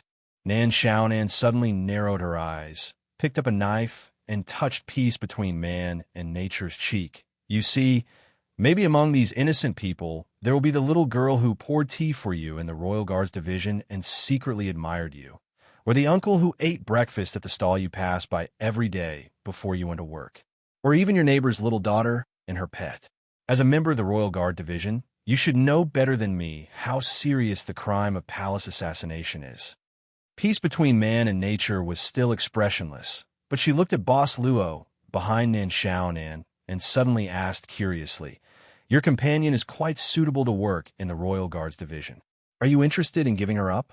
Maybe you can talk to Lady Nan about this. Boss Luo said casually, Lady Nan and I don't have that kind of relationship. Peace between man and nature shrugged. On the other hand, Nan Xiaonan was quite hurt, but thinking that it was so easy to become the disciple of such a powerful person, even she herself wouldn't believe it, so she felt relieved. Should we throw him out? At this moment, Nan Xiaonan looked at Boss Luo and asked, when there are more people, we can hang a sign on him with some bad words about King Yamos. What do you think? I heard that this person is a student of the Sword Saint. Ask away if you have any questions. Peace between man and nature shook her head. If there's nothing else, I have to go back to work in the Royal Guards Division. As she said that, Peace between man and nature struggled with both hands, and the iron chain on his body broke instantly. He stood up, cracked his neck, and said, "If I can make it in time, maybe I can go back to my usual stall for breakfast." Nan Xiaonan was startled for a moment. This guy obviously looks like he's on the verge of death. How did he suddenly become so energetic? But Boss Luo was not surprised and asked curiously, "Why do you want to assassinate the palace?" Peace between man and nature smiled and said, "Of course it's to solve the case. Other than this, what other reason can there be? Solve the case." Nan Xiaonan suddenly widened her eyes. Peace between man and nature said indifferently, "Haven't you heard of luring the snake out of its hole? Since someone left the mask and the sword in the cellar and let us find it, and wanted to frame you in Jilian if the assassin did not appear again, wouldn't it be a waste of the mastermind's plan? Unfortunately," he looked at Boss Luo, "it's a pity that someone escaped at this time." The atmosphere suddenly became tense, and Nan Xiaonan gently turned the scroll in her hand. Peace between man and nature said at this time, "The ones who escaped were 3 people with bad brains, a woman, a young man, and an old man. If you see them, you can tell us the Royal Guard Division, and we will send you a letter of gratitude." "There's a chance." Boss Luo nodded. Peace between man and nature raised her eyebrows and said, "Is there anything else you want to ask?" Boss Luo thought for a while and said, "I don't know when Mr. Jilian will come back. When it's time for him to come back, he will naturally come back." Peace between man and nature smiled casually and said, "Why, do you think the people of the Royal Guards Division will confess under torture?" "Of course not." Boss Luo said, "I believe that the master will not let this kind of thing happen in your jurisdiction." Peace between man and nature raised the corner of her mouth, did not say anything, and just jumped up from the cellar easily. Nan Xiaonan saw that Mr. Luo did not say anything, so she did not stop her. "Mr. Luo, are we really going to let him go like this?" She could not help but frown and ask, "Otherwise?" Boss Luo asked curiously, "What do you think?" Nan Xiaonan subconsciously said, "Could this guy actually have some sort of relationship with that Zayart from last night? Otherwise, they won't come here one after the other, right? Don't forget, Zayart said that he came to the weapon shop to wait for someone. Maybe he was actually waiting for peace between man and nature, but he did not expect that we would come earlier than peace between man and nature. Otherwise, 2 assassins almost appeared in this Locke's weapon shop at the same time. Isn't it too coincidental? Maybe they're still hiding some conspiracy." "Lady Nan," Boss Luo smiled at this time, "do you still remember what we're going to do?" "What we're going to do is find the stone fragments." Nan Xiaonan simply said, "Is it possible that these 2 guys have something to do with the remaining fragments?" "Lady Nan, you really like to search for treasures." Boss Luo laughed involuntarily and said, "What I mean is, before looking for the fragments, we are supposed to participate in this game as servants." "You mean?" Nan Xiaonan frowned and said, "Knock down the last guardian?" "Oh, let me think about it. The guardian we're going to summon is the guardian of the kingdom of Elnis. Unless the kingdom is in a crisis, the royal family will not plan to summon the guardian." "I understand what you mean. We don't have to do it ourselves. If there is someone here who wants to put the kingdom of Elnis in a crisis, we just need to give them a push. Maybe we don't even need to do anything, and we can reap the benefits. So, whether it is Zayart or the peace between man and nature, as long as they can really assassinate King Amos or Princess Carol, it will only be beneficial to us." "My God, Mr. Luo, I like your insidiousness." Boss Luo did not speak, but quietly looked at Nan Xiaonan. Nan Xiaonan suddenly swallowed and said, "I'm sorry, I said too much. Are you thirsty? I'll get you a glass of water." She immediately crawled out of the cellar as if she was fleeing. Later, Boss Luo returned to the ground, but walked into Max's small workshop. The furnace was boiling, and there were recently used blacksmithing tools next to it. Of course, the person who used them was obviously not Luochio. It was impossible for him to be blacksmithing, as he had never done such a thing. At this time, Araya, who was wearing a white dress, was holding an incomplete state of Aurora's aster in her hand. She dipped it into a bucket of silver liquid, and suddenly the mist was rolling. How was it going? Boss Luo came to Araya's side at this time. Still need 29 special hammerings to completely remove the seal. Araya raised the sword in her hand and said slowly. She recorded all the data of this world, at least all the data before she was forced to enter the elven homeland. At that time, Aurora's Aster already existed. Luaccio nodded at this time. I didn't expect to find all the required materials here. It seems that Mr. Max had planned to completely remove the seal before he died. Araya said, the idea of removing the seal is correct, but there are 3 mistakes in the steps. Speculation. Because of the long time, Max didn't completely inherit the craftsmanship of his ancestor, Master Locke. Even some of the craftsmanship was derived from his own understanding. Okay, I know you're great. Boss Luo suddenly rubbed Araya's head with a rare trace of affection. The white-clothed Alea merely blinked her eyes and showed no reaction. Then, she walked to the front of the platform and picked up the large iron hammer that was far from her size. She began hammering on the platform again. Does this count as unscrupulous employment of child labor? While thinking about this, Boss Luo came to a corner of the workshop. There was a shelf with sundries here. Standing in front of the shelf, Luaccio's finger moved over the sundries one by one. Finally, it stopped in front of a small pot. He reached for it, but didn't pick it up. He just turned the small pot. Rumble. The shelf in front of him made a grinding sound and then moved away little by little. At the same time, an entrance to the underground passage was exposed on the floor. There were stairs to go down. He looked at the entrance and suddenly said, I'll go down and have a look. If Lady Nand comes, please deal with her. Also, be careful to hide yourself. Understood. It turned out that if they were deprived of their power, they were not much different from ordinary people, the trio in the castle.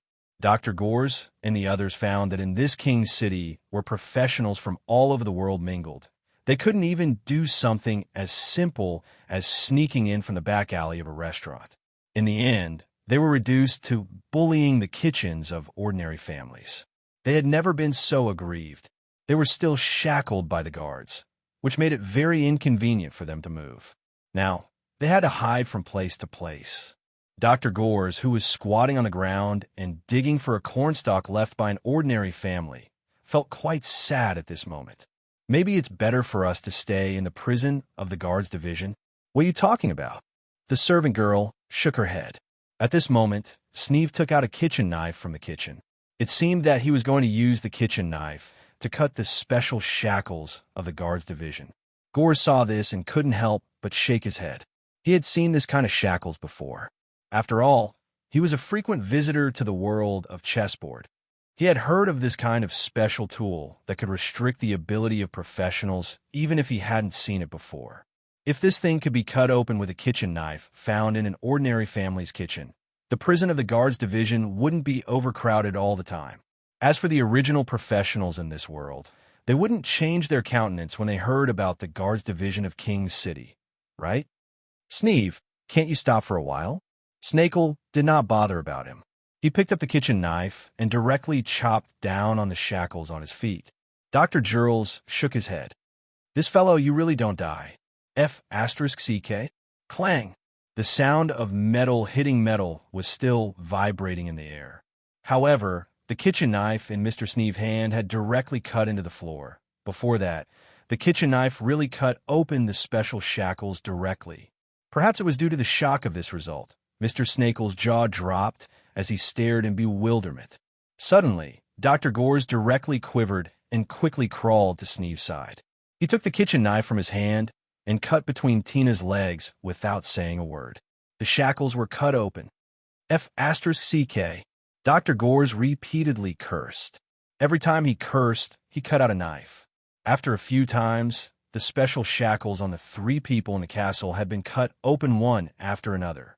The feeling of regaining professional power was so unreal that the 3 people were in a daze and couldn't say anything.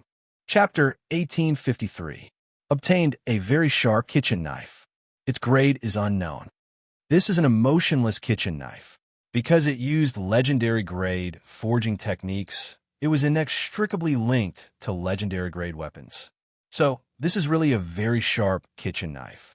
So Dr. Gores, who had become nimble again, put the kitchen knife directly into his trouser pocket and then covered it with his clothes. What are you looking at, Sneeve? Are you still dissatisfied? It was like when Fat Tiger borrowed Xiao Fu's new remote control plane. Sneeve calmly looked back at Dr. Gores, then said indifferently, I don't plan to continue to travel with you. The key is that I'm afraid you can't get rid of us so easily. Dr. Gores smiled faintly. Don't forget, we have two here. No matter which one, they can suppress you. Nan Xiaonan, leaving the team, was fine. After all, she had defected from Wally's team. Gores didn't trust her at all. It was better for her to leave the team and act alone. As for the boss Luo, Gores couldn't keep him. However, Snakel's words made him feel that he did not need to be polite with this old fellow. Even though he knew that Snakel always had the intention to betray him and was a bomb that could explode at any time, it was still better to keep an eye on him at all times. As you wish, Mr. Sneeve suddenly said indifferently, I don't want to continue this game. It doesn't matter to me whether I can leave the chessboard or not. Even if I have to be trapped in this chessboard world in the future, I can keep me. If you're not afraid that I will drag you down, then do whatever you want. Dr. Gores couldn't help but open his mouth at this time. Mr. Wally has come to the chessboard world as a servant. Don't you plan to take revenge on him? Sneeve sneered. Following a fence-sitter like you, I think the possibility of revenge is already zero. Dr. Gores was not angry. Instead, he said indifferently, I wonder if the grass growing on the wall has always been living well? Sneeve didn't say anything. He walked to the side and leaned against the wall as he watched Gores and Tina. Doctor, what do we do next? Dr. Gores said without thinking. There are Imperial guards outside. It's not convenient for us to move around. This family is just ordinary people. You go and control this family. We'll stay here for the next 2 days. We'll ask around and see what happens. I don't believe that Mr. Varley and our irresponsible captain will do nothing in the next few days. Tina suddenly smiled and said, Won't it be troublesome if we just control them? Dr. Gores frowned and said, The origin of this kitchen knife is a bit strange. How can there be such a thing in the kitchen of an ordinary family? It's better not to complicate things. We've been unlucky enough recently. Just control it. Even if something happens, we still have room to deal with it. That's true. Sleeping under the bridge, they could encounter a murder case and then go to the guards division prison. They were really hated by the goddess of luck. Then I'll go. Tina nodded unhappily and turned to leave through the window. When only Gores and Sneeve were left, Dr. Gores suddenly said, Sneeve, we don't have to be so unpleasant. What you've experienced before was only caused by Varley to satisfy his own desires. As for me, although I used to stand by and do nothing, I had no choice. After all, I was just a nobody who depended on Varley. I needed to protect myself. But it's different now. Even if I join him again, I can't change the outcome of my betrayal. So, the only chance we have to survive is to keep Varley in the chessboard world forever. Sneeve's eyes drooped as if he had fallen asleep. Dr. Gores suddenly said at this time, I know a kind of surgery that can completely remove some bad memories. If you can leave the chessboard, maybe you can use it. Mr. Sneeve still didn't respond, but his eyelids seemed to twitch slightly. Don't give me an answer immediately, Dr. Gores whispered. You should face yourself more than ever.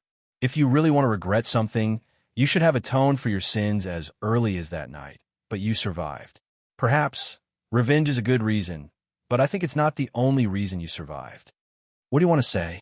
Sneeve suddenly opened his eyes. You know it in your heart. Dr. Gores shrugged. I said that if you want to do the surgery, I can do it for you after leaving here. Don't give me an answer in a hurry.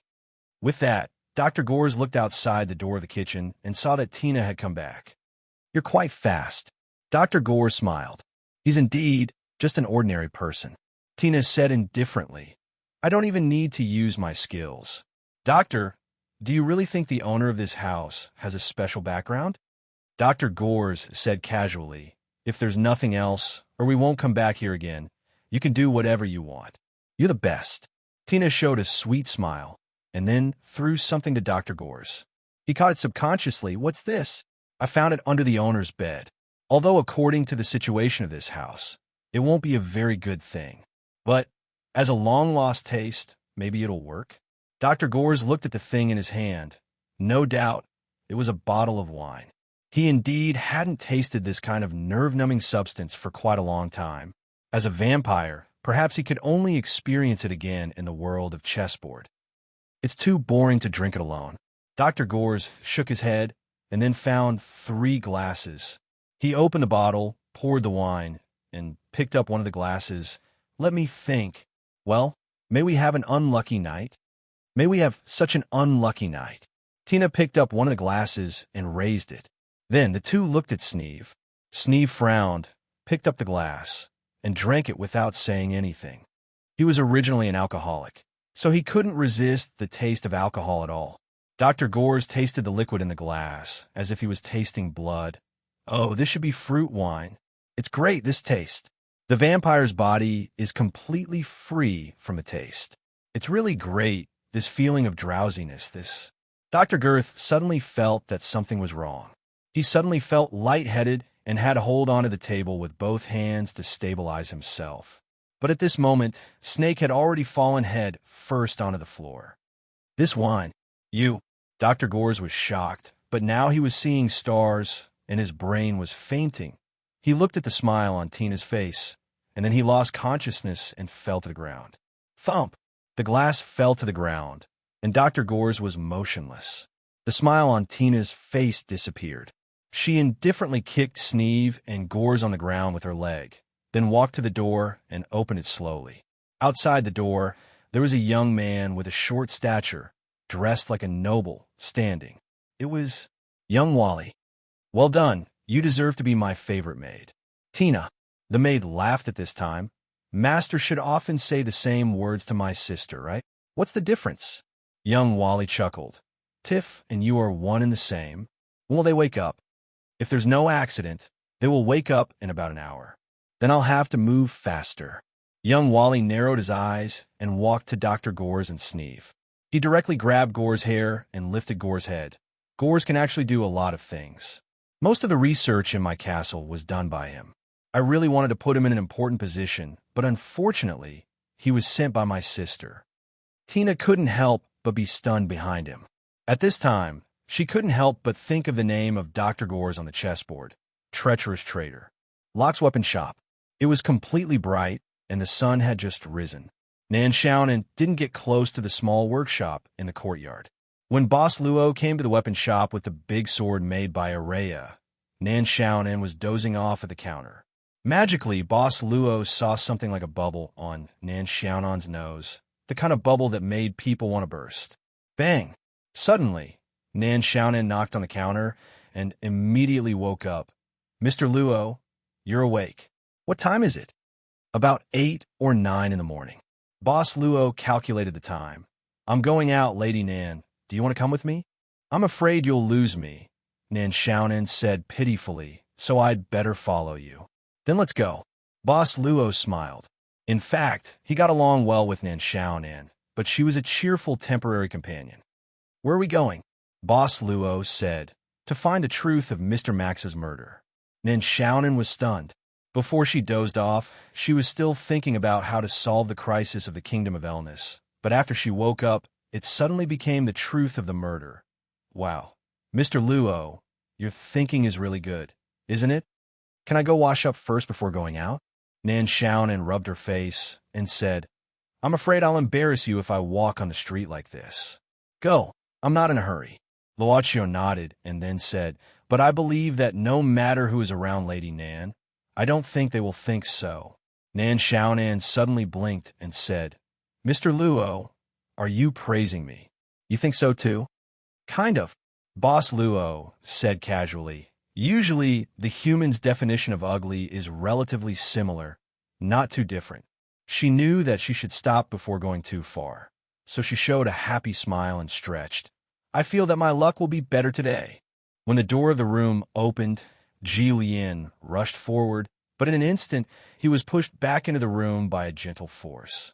Ever since he was brought into the guards division and interrogated, he was brought to this room. No one came to see him again. Aside from the food that would be sent to him regularly, He had no contact with the outside world during this period of time. Ji Lian, who staggered to the ground, quickly got up and saw the Minister of Peace between man and nature coming in with a small bag. Ji Lian said with some anger, "Sir, why did you keep me here? I've said many times the thing was left by Uncle Zayart, and the mask was also worn by him. This matter has nothing to do with Mr. Luo. Let him go quickly. Have you eaten anything?" The Minister of Peace between man and nature put the small bag on the table. It's the best place to make steam buns on the street outside the headquarters of the Guards Division. They sell 10 steamers a day, and you can't buy it even if you have the money. Eat it while it's hot. You're welcome. I'm not hungry. Thank you. This place is of the highest standard in the Guards Division. The Minister of Peace between man and nature said at this time, "Generally, only the nobles who are of great suspicion and have to be brought back to the Guard Division for interrogation will be arranged to live here. Did you sleep well last night? I'm poor, so I'm not used to living here." The Minister of Peace between man and nature did not mind. She sat down, opened the bag, took a steam bun, and slowly ate it. "Yesterday's interrogation was a little incomplete. I'll record some questions. You sit down first." Ji Lian turned his eyes and looked at the door that was not closed. The Minister of Peace between man and nature suddenly said at this time, "If you really don't want your Mr. Luo to suffer, it's better to cooperate. This is the Guards Division. We have a lot of ways to deal with uncooperative suspects." Ji Lian frowned and could only sit down silently. The Minister of Peace between man and nature then asked indifferently, "How old are you?" 17. Less than 18. Ji Lian said reluctantly, "I don't know the specifics." "How old are you?" "You don't know yourself?" "I'm an orphan, adopted by my old man. How would I know when I was born?" "You've never seen your parents?" The Minister of Peace between man and nature stared at Ji Lian and asked slowly, "Any relatives?" "No." Ji Lian answered rather impatiently, "Sir, do these questions have anything to do with my old man's death? Does it have anything to do with Uncle Zayart's matter?" The Minister of Peace between man and nature shook his head at this time, but suddenly asked coldly, "Do you feel that you and I are very similar?" Ji Lian suddenly opened his mouth and subconsciously said, "Sir, your brain is fine? When you're agitated, a blood-red mark will appear on your arm. Do you know that?" The Minister of Peace between man and nature asked again, "You, how do you know?" Ji Lian could not help but frown. "Because I can do it too." The Minister of Peace between man and nature directly pulled up his sleeve at this time. A blood-red mark, at this time, appeared on his arm little by little. Chapter 1854. The celestial being Mu Biji Lian didn't look much older than him, about 6 or 7 years older. Facing peace between man and nature, who had the same characteristic mark as him, Ji Lian was startled at first. Then he frowned and said, What does this mean? Are you trying to say that you have something to do with my life?" "You're still calm." Peace between man and nature smiled and said, "We didn't make a fuss or become agitated, that's good." "So?" Ji Lian frowned again. Peace between man and nature slowly rolled up his sleeves. "This mark is a good imitation. It comes from a very special bloodline, and only the people of a special tribe living in the highlands will have it." "Highlands?" Ji Lian carefully read the name of the place. "Where is the highlands?" "In the west of the world. It's a place higher than the highlands. Legend has it that as long as it's night there, you can reach out and touch the stars." Peace between man and nature chuckled and said, "Of course, it's just an exaggeration. Don't take it seriously." Ji Lian didn't want to joke. At his age, he had already tried his best to stay calm at this moment. "From the highlands? Are you sure? It's just a mark." "You doubt it." Peace between man and nature looked at him. Ji Lian's reaction was a bit cold, which was the most negative of all his predictions. Ji Lian shook his head and said subconsciously, "No, it's just that I don't know what to do." He lowered his head and then said in a low voice, "I've already gotten used to my current identity. Perhaps in the past, I had doubts and resentment about who I was, where I came from, whether I had any relatives in this world. Why did they abandon me, and so on. But now, these are very far away from me, and they're very strange. In fact, they're so strange that I'm a bit resistant." Peace between man and nature was silent for a while. I'm telling you this not because you have to admit your identity. I'm just telling you where the origin of our people is and what kind of place it is. You don't have to look for it, but you can't not know its existence. This is our belief in the Highlands. Jillian nodded subconsciously. Peace between man and nature had suddenly revealed his mark and told him that he was from the same race as him. From the death of his father Max to the recognition of peace between man and nature, everything had happened too quickly. He felt as if his world was undergoing an earth-shattering change. It was so intense that he was at a loss for what to do. How did all this happen? You should stay here for the next few days, the director of peace between man and nature said. This is the safest place for you. Even the palace's imperial guards can't break through the gates of the guards division. When Max's case is over, I'll take you to the Highlands.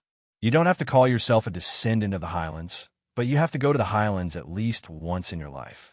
It seemed that Jillian could not find any other way to deal with it other than to accept it. He did not answer, and could only silently accept the arrangement of peace between man and nature. But the young man still wanted to do something, perhaps to fight against his violently shaking world. What else do I have to do? Dad's case, Uncle Zahiyat's matter, and myself? You don't have to do anything. The director of peace between man and nature said indifferently, eat well here, sleep well.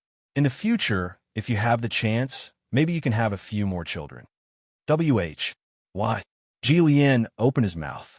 This director of peace between man and nature was actually quite difficult to grasp. Because the descendants of the Highlands, perhaps only you and I are left.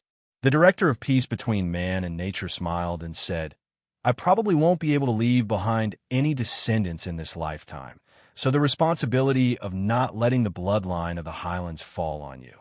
Jillian did not have time to ask any more questions, such as whether peace between man and nature knew about his birth parents, before the director of peace between man and nature had already left the room.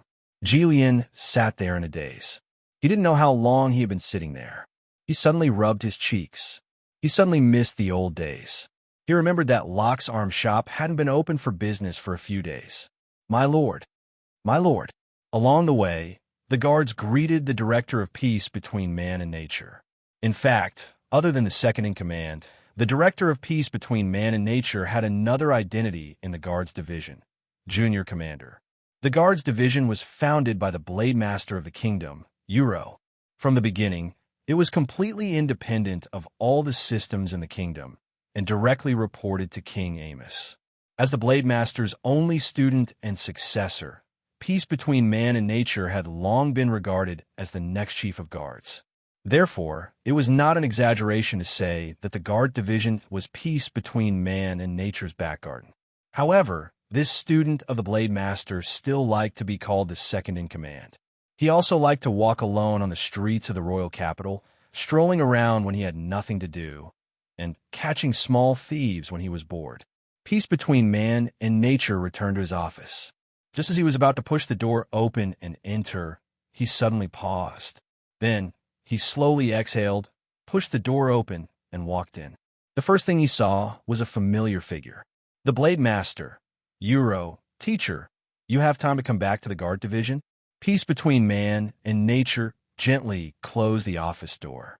At this time, the blade master was standing in front of the window, and from here, he could see most of the guards division. I have resigned from His Majesty. From now on, I will take over the guards division again. This is a good thing. Peace between man and nature said without batting an eyelid. I have a bad temper, and I'm not a talent for management. If the guards division is handed over to me, it will become a concentration camp for hooligans. Sword Saint Yulo was clearly not the type to joke around, but he especially liked this student of his. He waved his hand and said, I heard that you caught a few people from Max's case, but they ran away in the end. Peace between man and nature shrugged. Teacher, there's a secret passage in the guards division prison that has been open for more than 10 years. Just like how you can't imagine that the Hammer King, Max, would be killed and left on the streets of the royal capital. There is still one who is locked up. Blade Master Euro suddenly asked. Peace between man and nature said, "This person is Max's adopted son. I was worried that the murderer might harm him, so I protected him. After all, we still don't know why Max was killed." Blade Master Euro gave peace between man and nature a deep look and suddenly said, "How long has it been since we last practiced swordsmanship together?" Peace between man and nature said seriously, "It has been more than a year since Teacher was summoned to the palace by His Majesty." The Blade Master nodded and then said, "Now that Teacher has time, let's test your progress in the past year. Then I will have someone prepare the training hall." Peace between man and nature said directly, "No need." The Blade Master said indifferently, "Let's do it here. You have reached the edge of the Saint Realm a long time ago, but breaking through is not something that can be done overnight. Let me see how sharp your sword has become."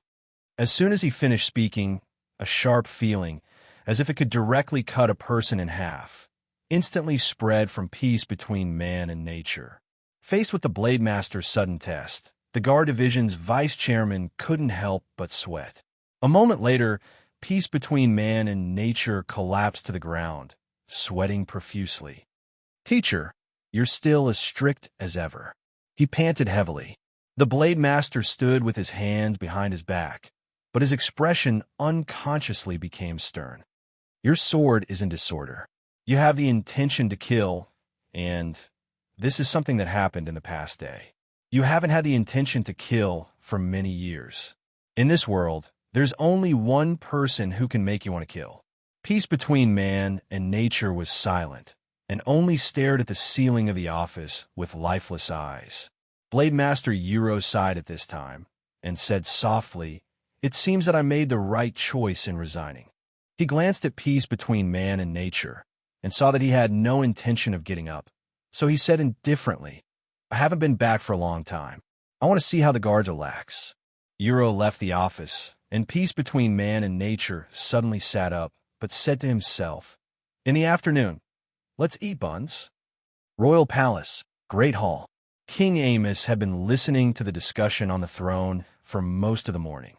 The attack on the palace last night could not be concealed, not to mention that the Dragon Queen Hilda's Dragon King enchantment was still covering the whole King City. How could the lords and ministers sit still at home? They were already waiting outside the palace gate at dawn. It must be the remnants of the other countries. I have said before that we can't relax the pursuit of the remnants of the other countries. But look at the guys in the military department. They haven't fought for years. How lazy are they? Your Majesty, the palace has been attacked one after another. Isn't it the negligence of the intelligence department? These guys only know how to use the intelligence in their hands to secretly control the kingdom's economy. I have said before that this national competition should not be held. Now that professionals from all over the world have gathered in the King's City, we don't know how many remnants of the other countries are hiding among them. If we don't expel these professionals, I'm afraid the assassinations will not stop. Your Majesty, are you going to let Her Highness do whatever she wants? Your Majesty. This impassioned voice finally made King Amos move on the throne. He knocked his head a little and yawned lazily. "What did you just say? I didn't hear you clearly. I really didn't sleep well last night." Your Majesty, you were attacked by an assassin and should have been resting. Instead, we came to the palace to seek an audience. We really shouldn't have.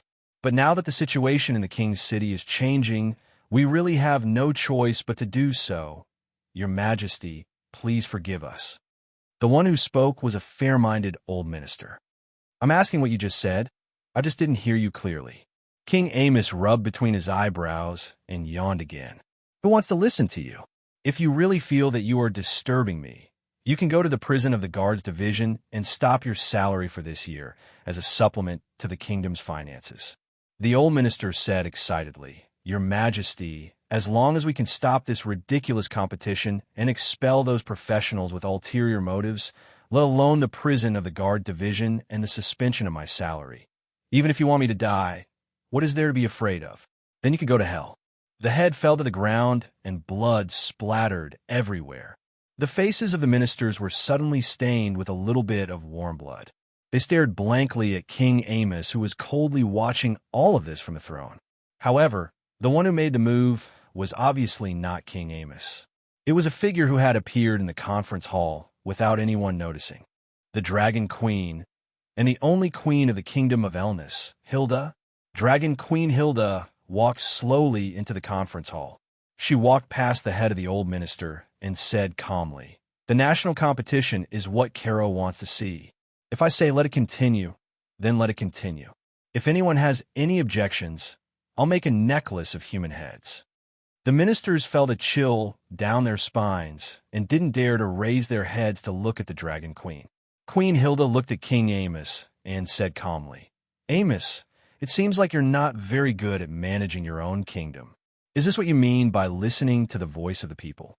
King Amos smiled and said, "Hilda, you have to know that they can't represent the voice of the people. Look, I've been dozing off for the whole morning, haven't I?" Queen Hilda said calmly, "No matter what, the national competition will continue as scheduled. Before that, as long as the Dragon King enchantment still exists, no one is allowed to leave the royal city, let alone expelling the professionals. I'll pay a visit to the nobles who have a lot of voices." After saying that, the Dragon Empress turned around and left, leaving behind the officials who were all silent out of fear. King Amos walked down from the throne and asked calmly, "Is there anyone else who wants to continue the meeting?" The ministers looked at each other, and finally, the conference hall became silent. King Amos nodded and pointed at the corpse on the ground and said, "He's loyal, so he should be buried. Bury him. The national competition will continue as scheduled tomorrow." King Amos left the ministers. In the end, the ministers felt that it was pointless to stay in the main hall, so they could only leave without making a sound. "Mr. Luo, what's the matter?" On the streets of the royal city, it was obviously livelier than yesterday, but there weren't many merchants shouting.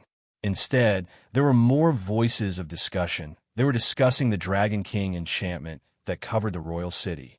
The news of the Dragon Queen's arrival had already spread throughout the streets.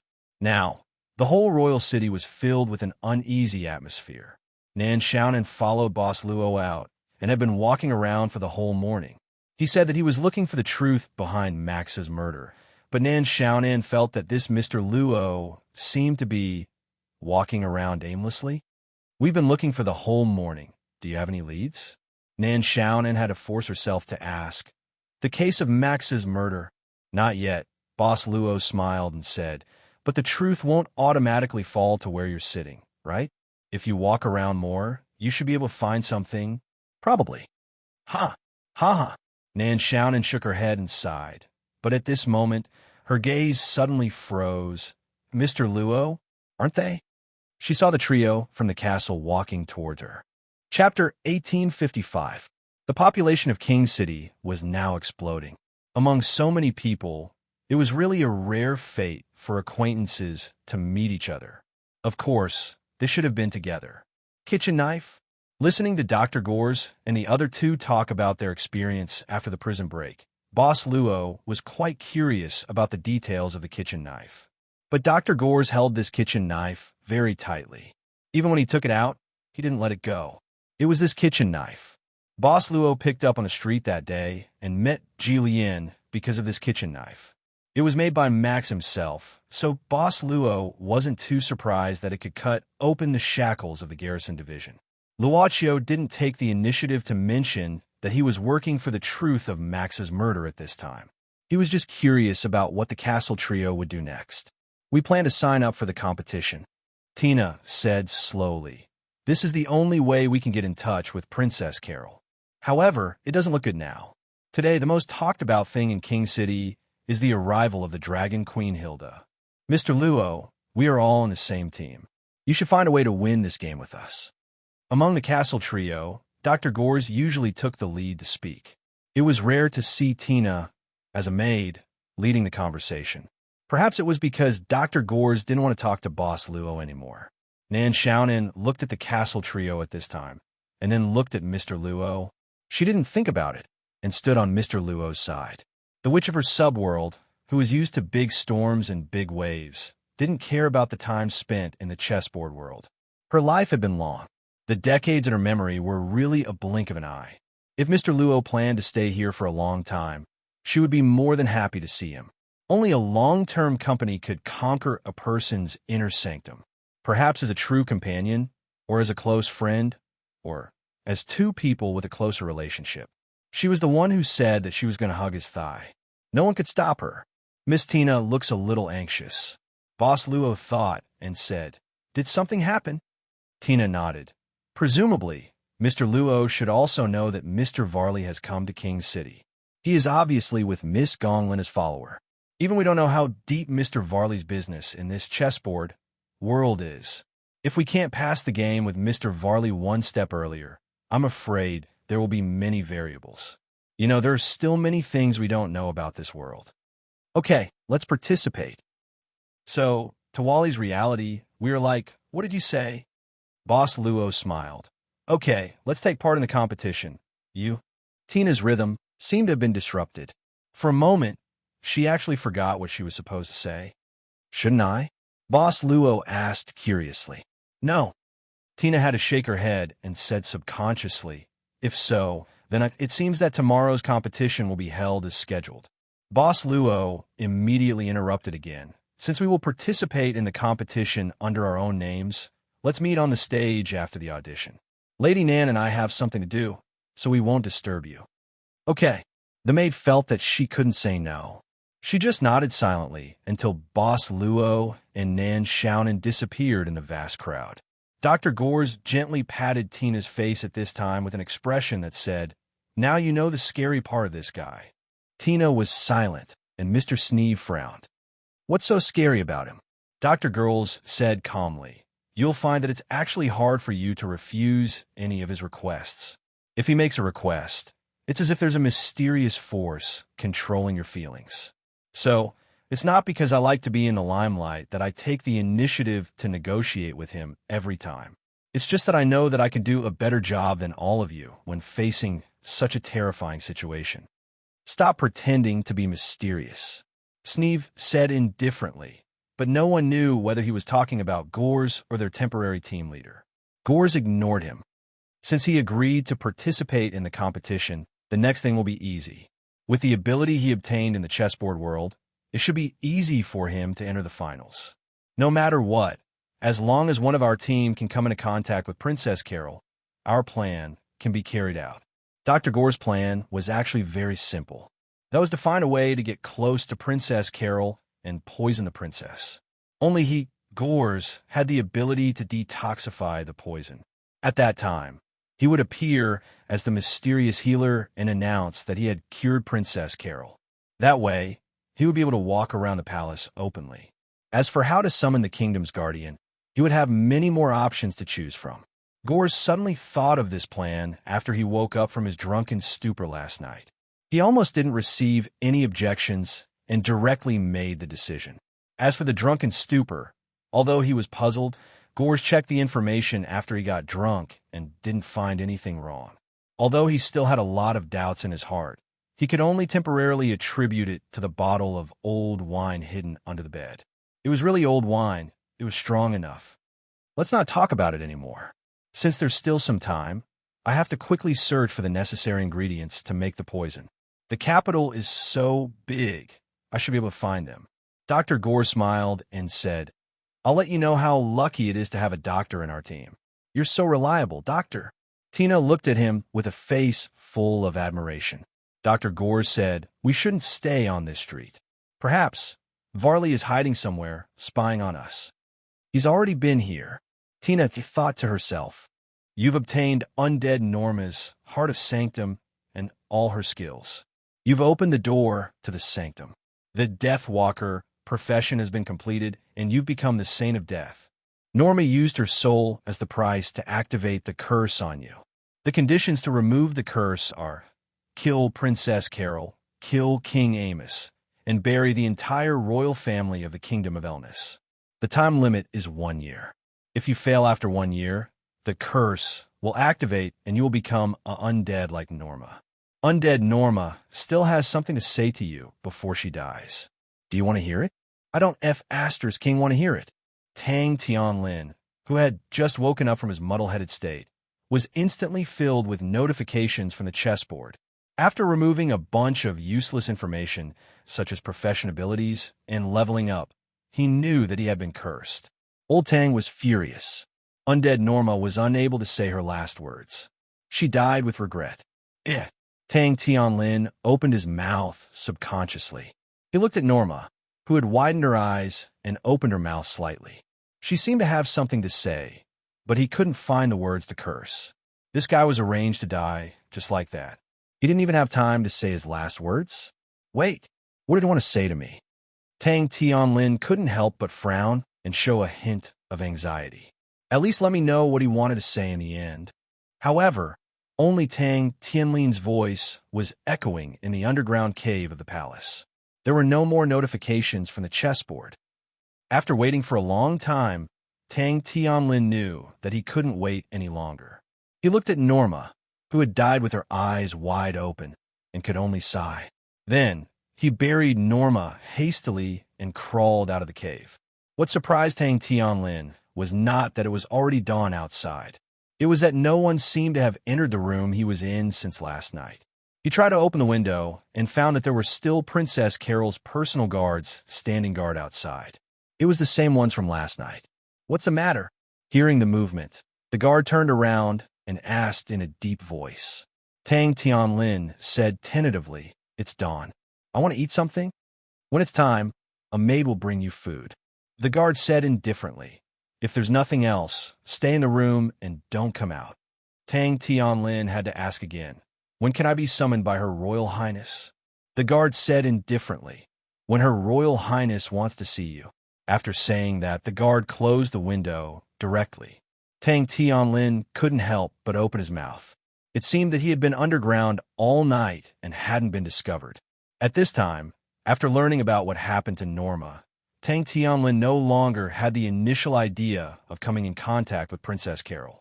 Based on what happened to Norma, it was likely that the champion of the battle arena had been reduced to Princess Carol's plaything all along. If he wasn't played to death, then he was lucky enough to survive and become the princess's personal guard.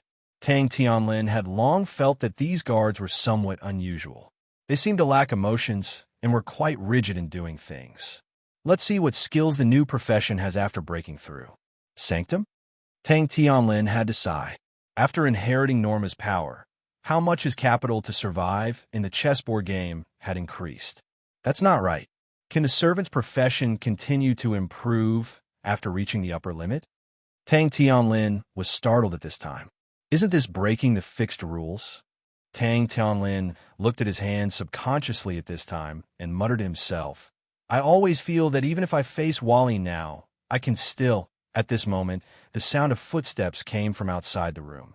After breaking through the profession, Tang Tianlin found that his hearing had become extraordinary. He almost didn't think about it and instantly launched a new skill, aura elimination. This almost instinctive operation made him look sharp in an instant. Compared to yesterday when he defeated his opponent in the battle arena, he was a bit sharper, but it wasn't the appearance of a sanctum. At this time, a beautiful woman pushed the door and came in. The woman's face made Tang Tianlin lose his mind for a moment, but his mind had always been firm. "Are you the new champion of the battle arena?" The beautiful woman at this time said indifferently, "The momentum is not bad. The limit of the profession.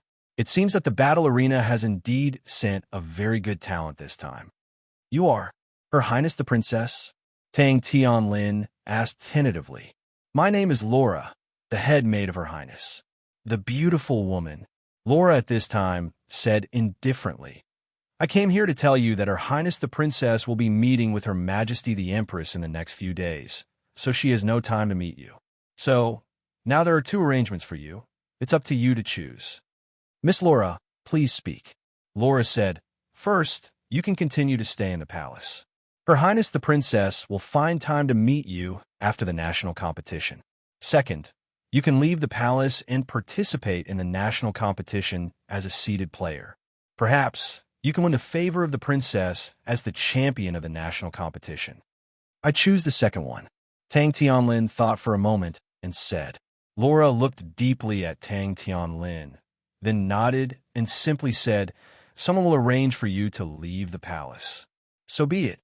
Miss Laura, please take care," Tang Tianlin said rather modestly. Not long after, a maid came and gave Tang Tianlin a token to directly advance in a national competition.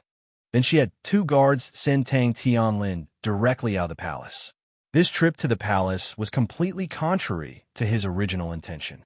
On the main street, Boss Luo suddenly stopped. In this regard, Nan Xiaonan struggled for a moment. She struggled whether she should pretend that she didn't notice and directly bump into Boss Luo, or whether she should follow suit. According to the practice of the scholarly ladies, there was no doubt that the first one was the correct way. So, the struggle instantly came to an end. As the saying goes, as long as you have the courage, you can have a maternity leave tomorrow. At this moment, the witch of the subworld's academic school suddenly took a bigger step and was about to bump into Boss Luo's back. She had to adjust the angle. It would be best if she could use her soft part to accidentally hit Boss Luo. "Lady Nan, be careful." A burst of coolness. Nan Xiaonan at this time opened her eyes wide and subconsciously raised her wet head. She saw an old woman holding a basin and complaining. "What are you looking at? Didn't you see the water warning downstairs? I just want to bump into Boss Luo like a scholarly lady. There's a clothing store over there." Boss Luo comforted her. "Let's go there. You'll catch a cold." Nan Xiaonan reluctantly nodded. At this time, Boss Luo suddenly said, "It's better to buy a set of men's clothes." End of chapter. Chapter 1856. Without any hesitation, Nan Xiaonan, who had changed into men's clothes, walked into Boss Luo's sight.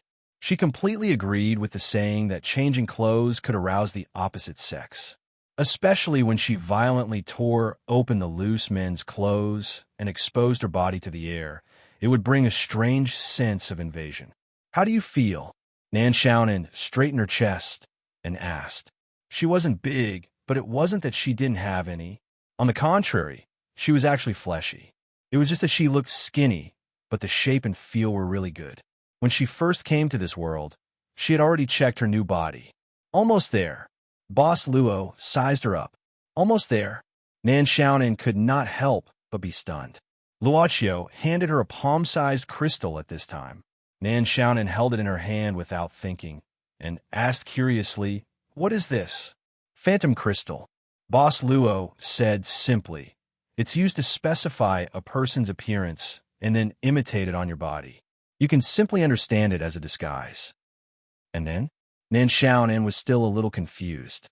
Luochio smiled and said, "Next, I hope Lady Nan can pretend to be Max and walk in the King's City." Nan Xiaonan blinked and said subconsciously, "Mr. Luo means, you want to use this to lure out the murderer who once killed Max?" Boss Luo nodded. Nan Xiaonan rubbed the short bangs on her forehead and said, "It's not impossible. But, Mr. Luo, you will be by my side to protect me, right?" Boss Luo expressed generously. Since this was his proposal, he naturally would not put her in danger as the executor. "Then there's no problem." Nan Xiaonan accepted the task without hesitation. She wouldn't ask if this method could really lead to the murderer. Regardless of whether the murderer knew that this was a fishing operation targeting him or not, when Max, who had already been killed, appeared on the streets of the capital city, it would always bring a bit of shock to this highly suspicious murder case. Even if the murderer knew that this was a fishing operation, it would probably be very curious about who was targeting it behind the scenes, right? "Don't worry, I won't let you work for free," Boss Luo added. As for the reward, let's talk about it after we catch the murderer." Nan Xiaonan chuckled. "I believe Mr. Luo won't treat me badly. Besides, I'm quite interested in who killed Max. I feel like a lot of things have happened in the capital these past few days, and all of them were caused by Max's death. We've actually been sucked into this whirlpool long ago." "Then I'll leave it to you." Boss Luo smiled faintly, then turned invisible and disappeared. Nan Xiaonan played with the phantom crystal in her hand. She wasn't curious about the origin of the phantom crystal, but about another thing. How many invisibility scrolls did Mr. Luo have in his hands? After Tang Tianlin successfully left the palace, he He walked alone on the streets of the capital city for quite a long time. There was someone behind him. From the moment he left the palace, someone had been quietly following him. If it was yesterday, with the ability of the Death Walker, he might not be able to detect it. But it was different now. He didn't even need to deliberately activate the skill, let alone look back. He could roughly lock the position of the stalker just by feeling. This person should be sent by Princess Carol, but he didn't know whether it was Princess Carol's idea or the idea of the headmaid, Laura. But no matter who ordered it, Tang Tianlin wouldn't let the stalker follow him all the way. He was planning to get rid of the stalker, which he could easily do at this time.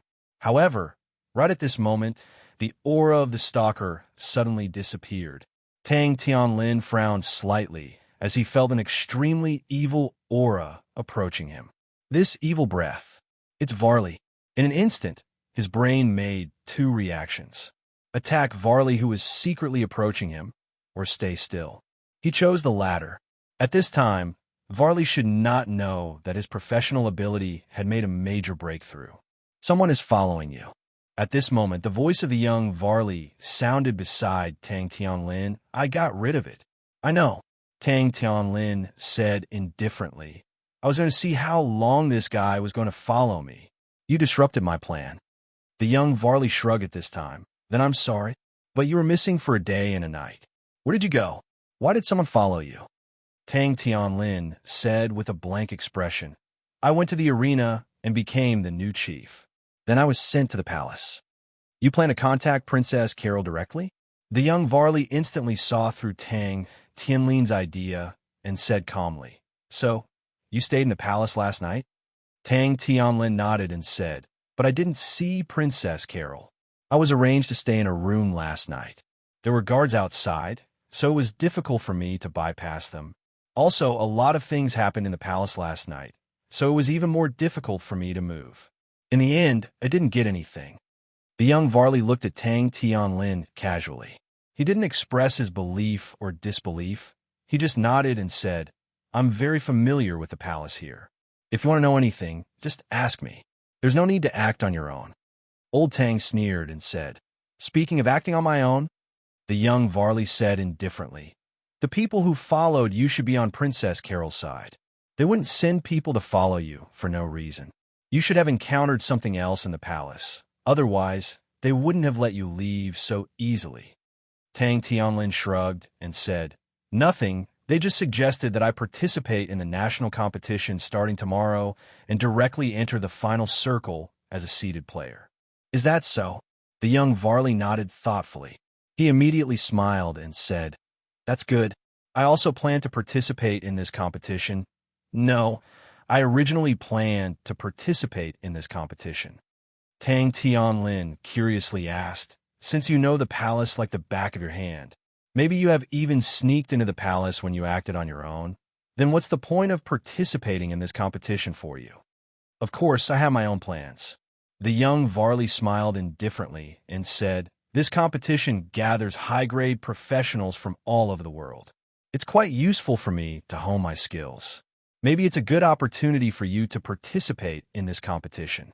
Maybe you can dig deeper into your profession's abilities. Tang Tianlin disagreed. These skills can be used with just a thought. What's there to dig deeper into? Is there a hidden proficiency? It's always good to use more skills. The young Varley said with a smile, maybe there is a hidden proficiency. Tang Tianlin couldn't help but frown. He wasn't sure if there was a hidden proficiency, but the servant could indeed break the limit of the profession defined by the world of chessboard. He had done it.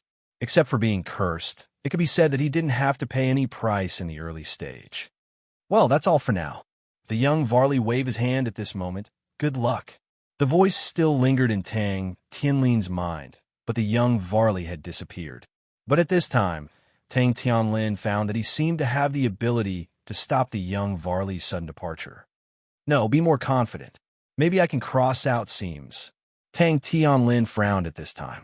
He found that he had not adapted to this kind of sudden power.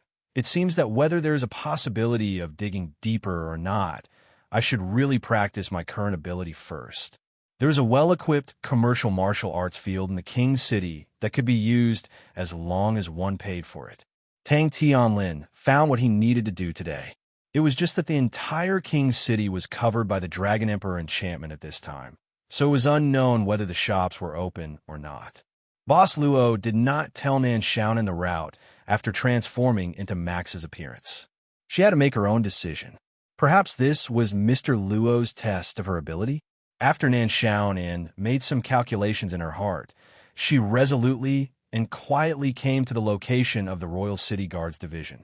She hid here for a while, and then took advantage of the time when no one was paying attention to her. She quickly lowered her head and rushed to the entrance of the Guards Division.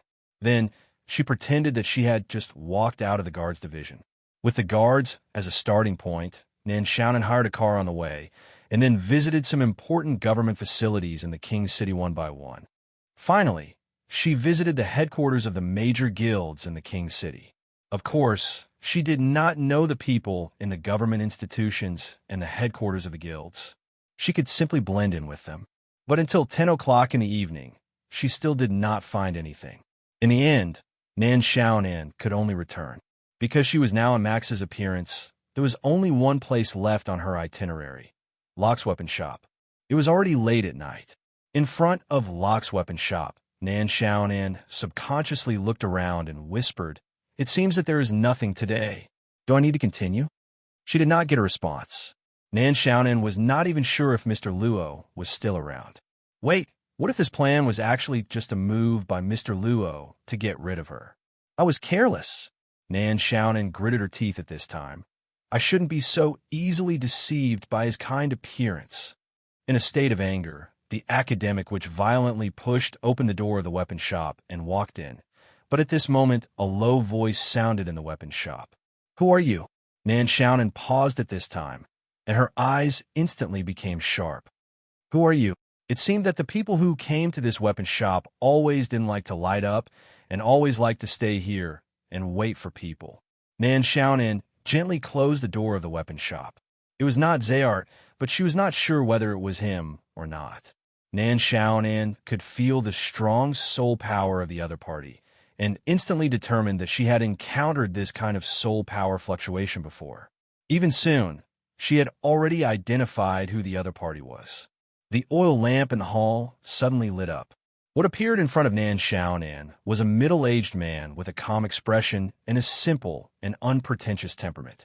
The middle-aged man had some gray hair on his temples. "You are not Max," the middle-aged man shook his head at this time. "Why do you pretend to be him and show off in the King's City? Do you have any purpose? Why do you say that I am not Max?" Nan Xiaonan walked to the counter in the lobby and said indifferently, "Customer, it doesn't seem very good to break into the shop without permission, right? But since you are already here, tell me what you want, and I will give you a reasonable price." Mr. Sword Saint. That's right. The stranger who appeared in the weapon shop was the kingdom's sword saint, Li Yuluo. The reason why I recognized him was because the burning serpent that Nan Xiaonan summoned had recorded Sword Saint Li Yuluo's aura and transmitted it back to me. Of course, the burning snake had died a long time ago and could not be retrieved. At this time, Sword Saint Li Yuluo was standing with his hands behind his back. Hearing this, he raised his sword eyebrows, and his eyes were like sword lights, shooting straight at Nan Xiaonan. How could professionals fight against the holy domain of the chessboard world? At this time, Nan Xiaonan cursed in her heart. Without thinking, she summoned a high-level demon beast to block in front of her. This high-level demon beast shape was rather strange. It was actually in the shape of a bone shield. But on the big shield, there were 3 different colored eyes, and it seemed to contain other abilities. The appearance of the big shield attracted the sword saint's sharp gaze. Nan Xiaonan still had some confidence in her heart, so she said casually, "Sir Sword Saint, this shop is a small business. You are a dignified sword saint, and you are not planning to rob here, right?" Three-eyed demon shield caboose. Sword Saintly Yuluo frowned at this time. This is one of the 72 high-level king-level monsters sealed in the demonic diagram. You have the demonic diagram in your hand. Nan Xiaonan couldn't help but have a slight expression on her face, but she said calmly, "Sir Sword Saint, did you forget where I am?" "As a weapon shop. I occasionally buy treasures from adventurers who don't know the value of the goods. Isn't this a very normal thing? Of course it's normal. Sword Saintly Yuluo snorted and said, It's just that the demonic diagram was destroyed by me, so it's not normal for it to appear again. What did you say? Nan Xiaonan opened her mouth. Sword Saintly Yuluo said indifferently, Didn't anyone tell you that the commander of the Elnis army that destroyed the Kadia's kingdom 20 years ago was me? Last night, the one who summoned monsters to cause trouble in the palace was also you. Why did he mention the Kadia's kingdom again?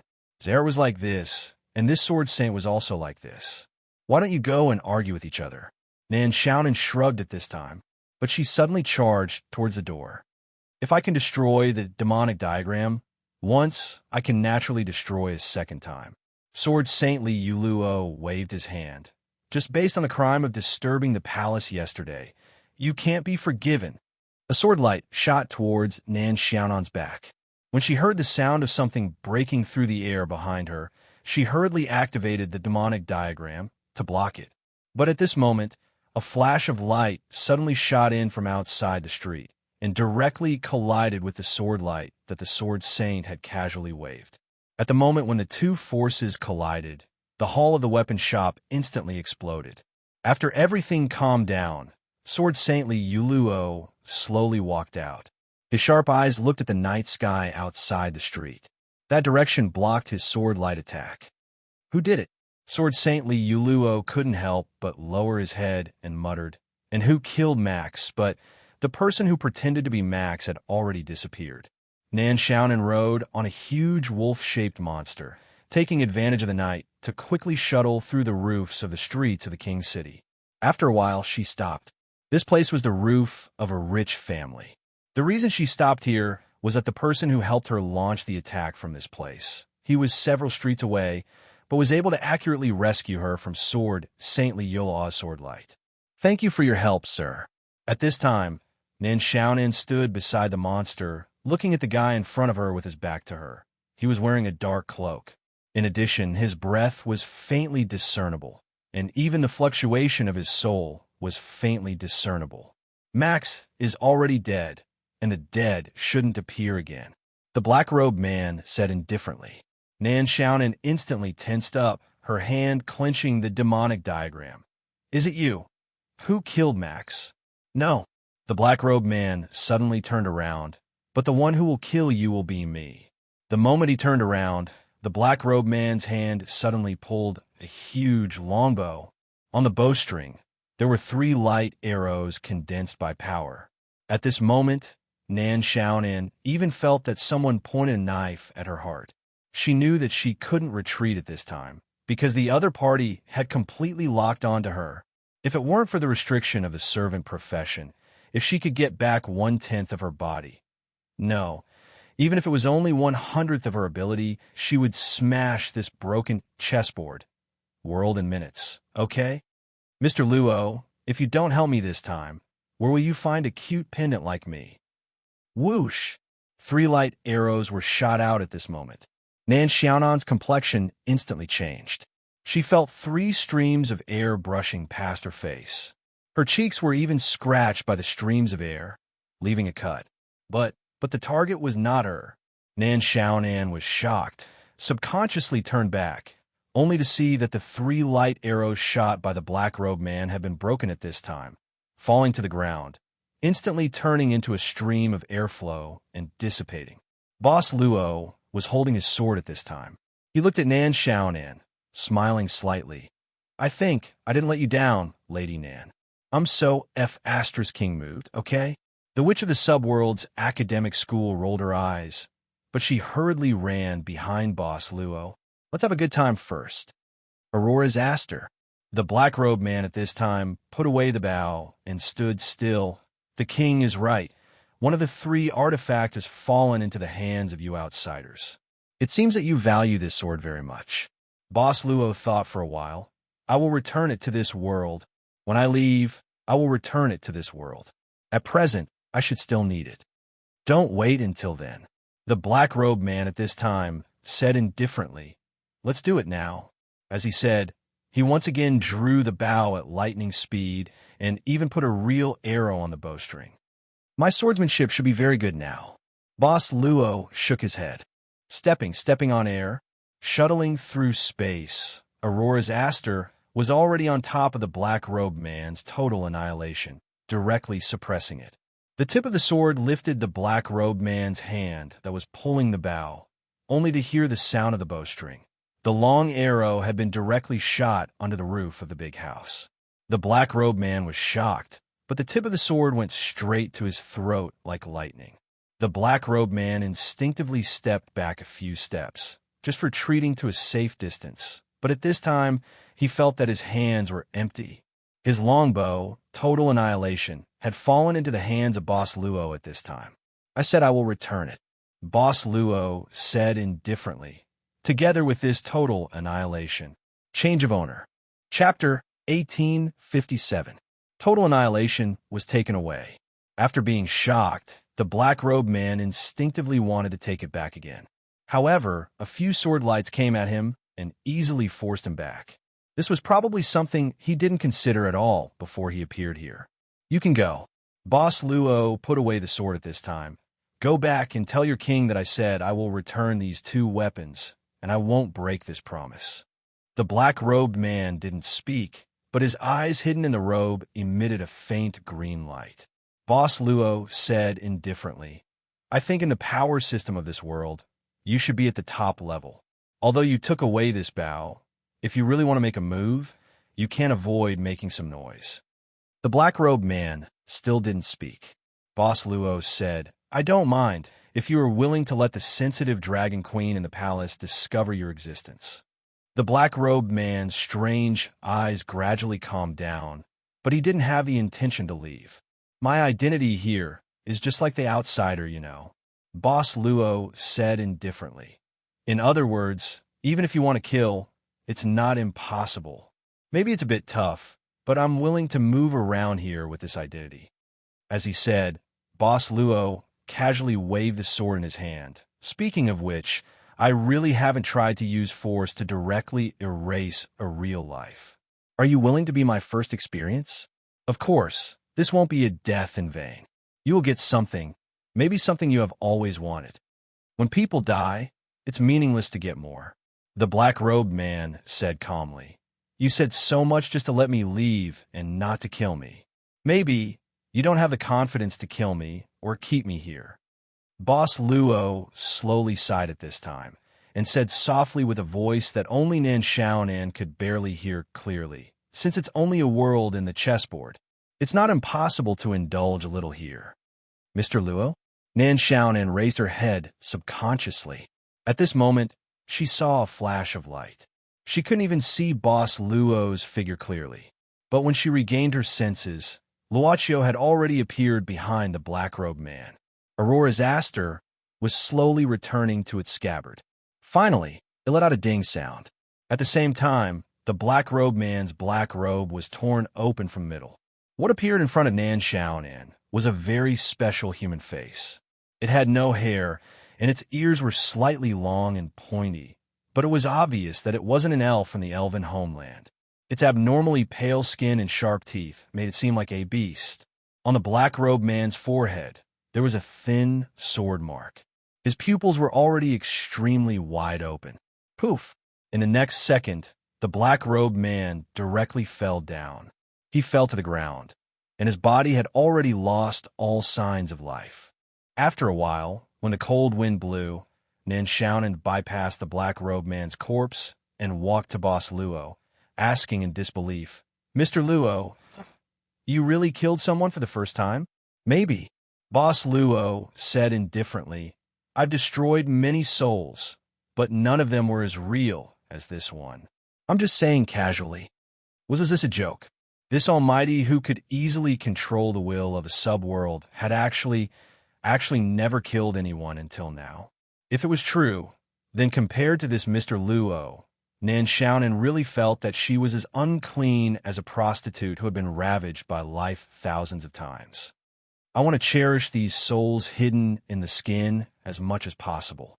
Luochio glanced at Nan Xiaonan. So many times, I'm reluctant to peel them off myself. Nan Xiaonan only felt extremely terrified. She saw that Mr. Luo's eyes were chaotic at this moment. It was more chaotic than any void scenery in any dimensional crevice she had ever seen. The fear from the depths of her soul made her unconsciously take a step back. Her soul was afraid, an unprecedented fear. She felt that she had underestimated this Mr. Luo. Maybe he was not just a powerful figure in the void, but an ancient giant who had existed in the dimensional void for a long time. "You're afraid of me," Luochio said indifferently. "Lady Nan has always wanted to follow me. If you're afraid, will you still think so?" I'm just...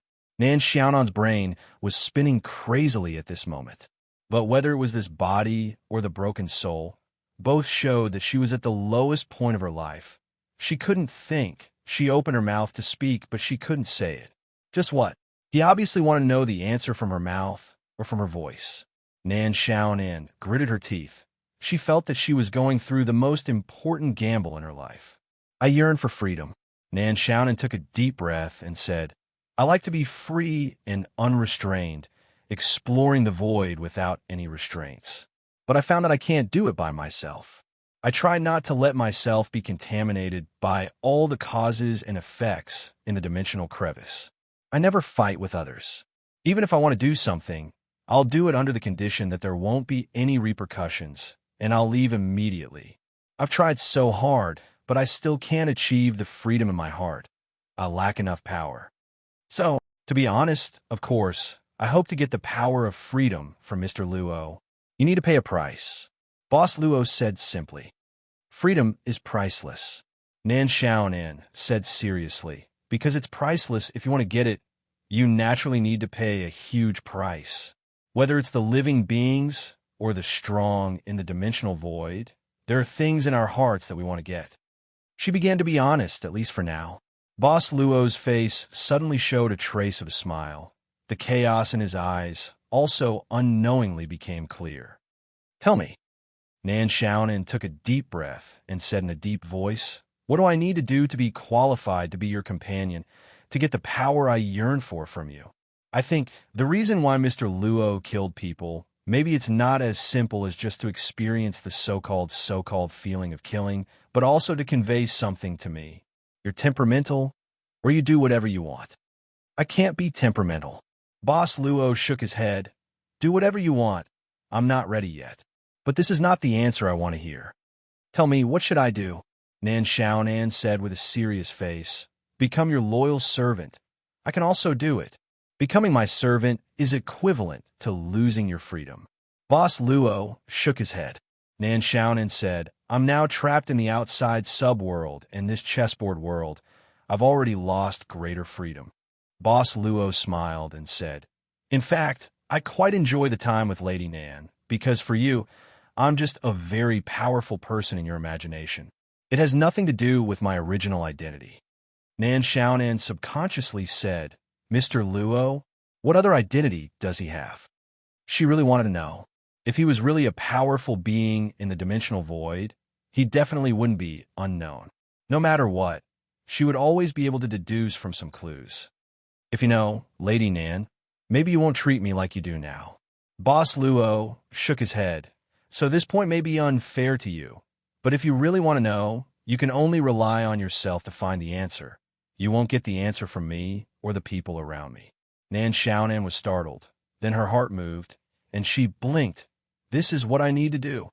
"It's late." Boss Luo smiled and said, "Lady Nan, you've been tired today.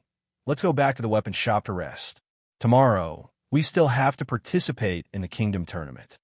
With that, Boss Luo gently jumped down from the roof of this big house. Nan Xiaonan looked back at the black-robed man's corpse behind her. Then she hurriedly chased up and asked, This is a test, right?" The academic, which in her subworld immediately started to chatter and ask questions. The corpse laid on the ground and gradually became cold. The foraging reptile began to approach the corpse. It had already climbed onto the corpse, but at this moment, the cold corpse instantly regained its original temperature. Feeling the terrifying aura released by the corpse that came back to life, the foraging reptile immediately fled in horror. It had only crawled out a little before it died and shattered into ashes. I've already died once. The black-robed man sat on the ground in a daze, subconsciously reaching out to touch the wound on his forehead. Except for a shallow scar, he couldn't even feel a drop of blood. So, this is the world after death. He was silent, and silent. The experience of life and death was so strange. The black-robed man was silent at this moment. He silently stood up and quickly fled towards the direction of the palace.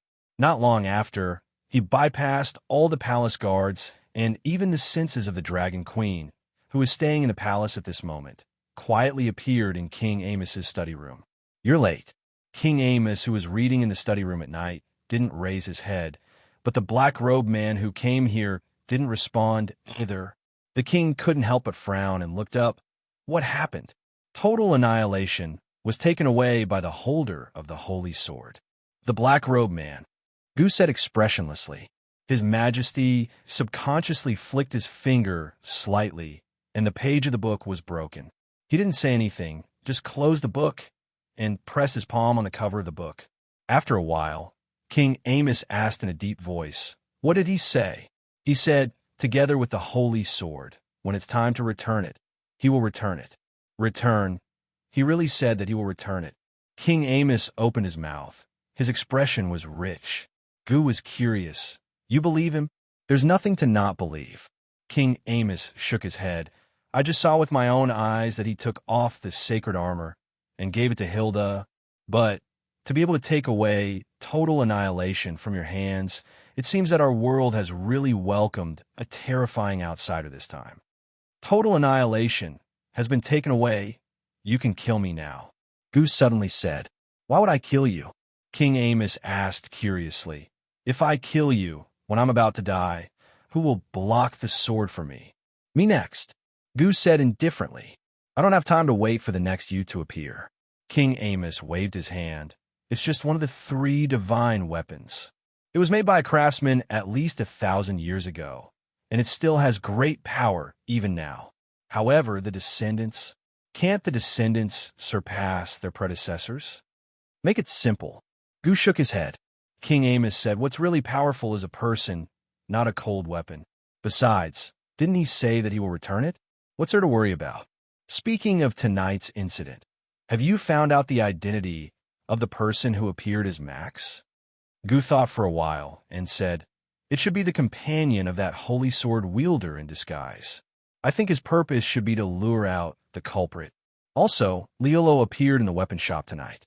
He should be here for this matter as well."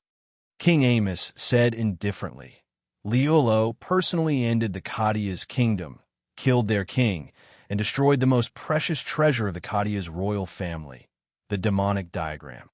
Now that the demonic diagram has reappeared, he naturally wouldn't be indifferent, but in fact, he personally went to Locke's weapon shop because of the demonic diagram. He shouldn't have known beforehand. Then why did he go there? It should be because of his student." King Amos said slowly, "Peace between man and nature. Peace between man and nature is a descendant of the Kadia's royal family, and so is the child adopted by Max. Liolo wants to find out the truth about the child's background." Gu frowned. Logically speaking, he should be the biggest enemy of the Kadia's royal family. King Amos shook his head. "He's not. I am. Destroying Kadia's was my order, and Liolo was just an executor." Gu shook his head and said, "You shouldn't have allowed peace between man and nature to remain in the capital. Liolo shouldn't have hidden the identity of peace between man and nature. I don't understand why you did this. If I say..." King Amos suddenly looked at Gu, who was like a shadow, and said slowly, "Liolo didn't really kill the king of Kadia's. He's still alive. What do you think?" "Zayart?" Gu couldn't help but blurt out, "I didn't say anything." King Amos chuckled, then waved his hand and said, "You've been here for a long time. Even if you're the last member of the Dark Shadow clan on the continent, with Hilda's strength, she'll find out sooner or later. In the next few days, help me keep an eye on someone." "Who?" "Laura." "Okay." Gu didn't ask why. After a simple nod, his figure gradually melted into the darkness, but he didn't completely disappear. King Amos didn't even raise his eyes and said, "Is there anything else?" Gu was silent for a moment, then said, "Tonight I died once and then came back to life. He has the holy sword in his hand and can even take apocalypse from you. He can also face Hilda without batting an eyelid. Indeed, it's very dangerous even for you to face such a powerful outsider." King Amos nodded. "I know. If I meet him again, I'll be careful." I said, "I really did die once," Gu said in a deep voice. "He killed me, then brought me back to life again. He can control life and death with just a thought." King Amos suddenly raised his head. Chapter 1858. Pink smoke bombs exploded in the sky above the king's city. Jillian could vaguely hear some noises coming from outside. Counting the days, today should be the first day of the national competition in Cairo. It was just that living in the most luxurious house in the guards division was like living in a palace. Except for the servants who brought food, the only person Jillian could contact was the peace between man and nature. However, the peace between man and nature had not appeared since the last time he came. It looked so lively. I also want to join the fun. After all, he was still a teenager, and the time he had to really be quiet was quite little. The prosperity of the human world was actually reaching out to this teenager who was actually under house arrest. "You are Jillian?" But at this moment, a man with a cold face appeared in front of the door. This was not the servant in charge of delivering food. Jillian could not help but frown when he saw this person for the first time. "Who are you?" The man with a cold face said indifferently. "Come with me. Someone wants to see you." "Who?" "You will know when you get there." The man with a cold face stretched out his hand. "Please." Inside the guard division, Jillian knew he had no ability to resist at all. At this moment, he could only let it be. But if it was the peace between man and nature who came to see him, he should not have done this.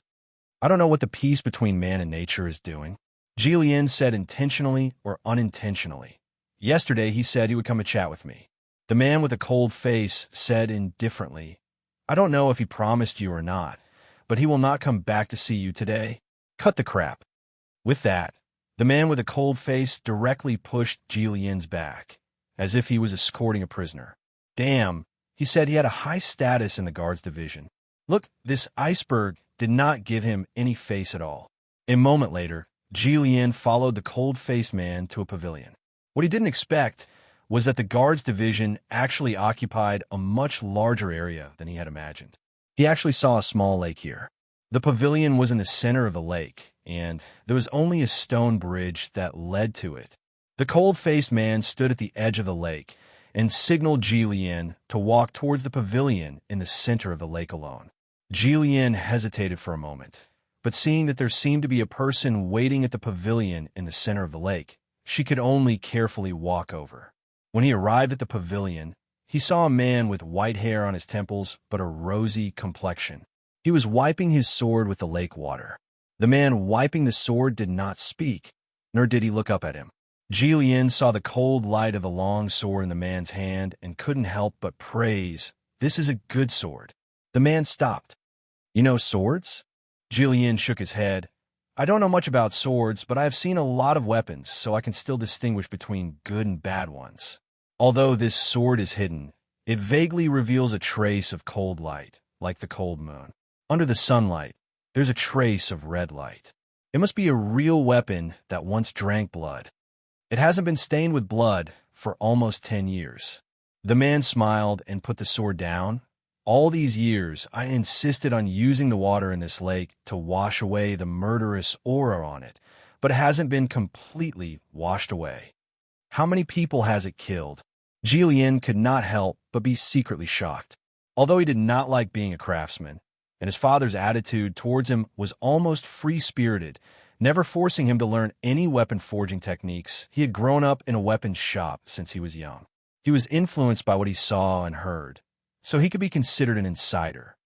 Sir, why did you invite me here?" Jillian could only ask tentatively. "I just want to see you." The man smiled. "Don't be nervous. We won't be chatting for long. Quark will send you back later." Quark. Jillian subconsciously turned around to take a look. The cold-faced man by the lake was holding his sword, standing motionlessly with his eyes closed. Quark is half a student of mine, the man said casually. He has been with me for a long time, even before peace between man and nature. However, his talent is not as high as peace between man and nature, but he wins in hard work. Among the younger generation, there are few who can match him. Lord, peace between man and nature. Your student? Jillian seemed to have realized something and blurted out. Could it be? Could it be that you are?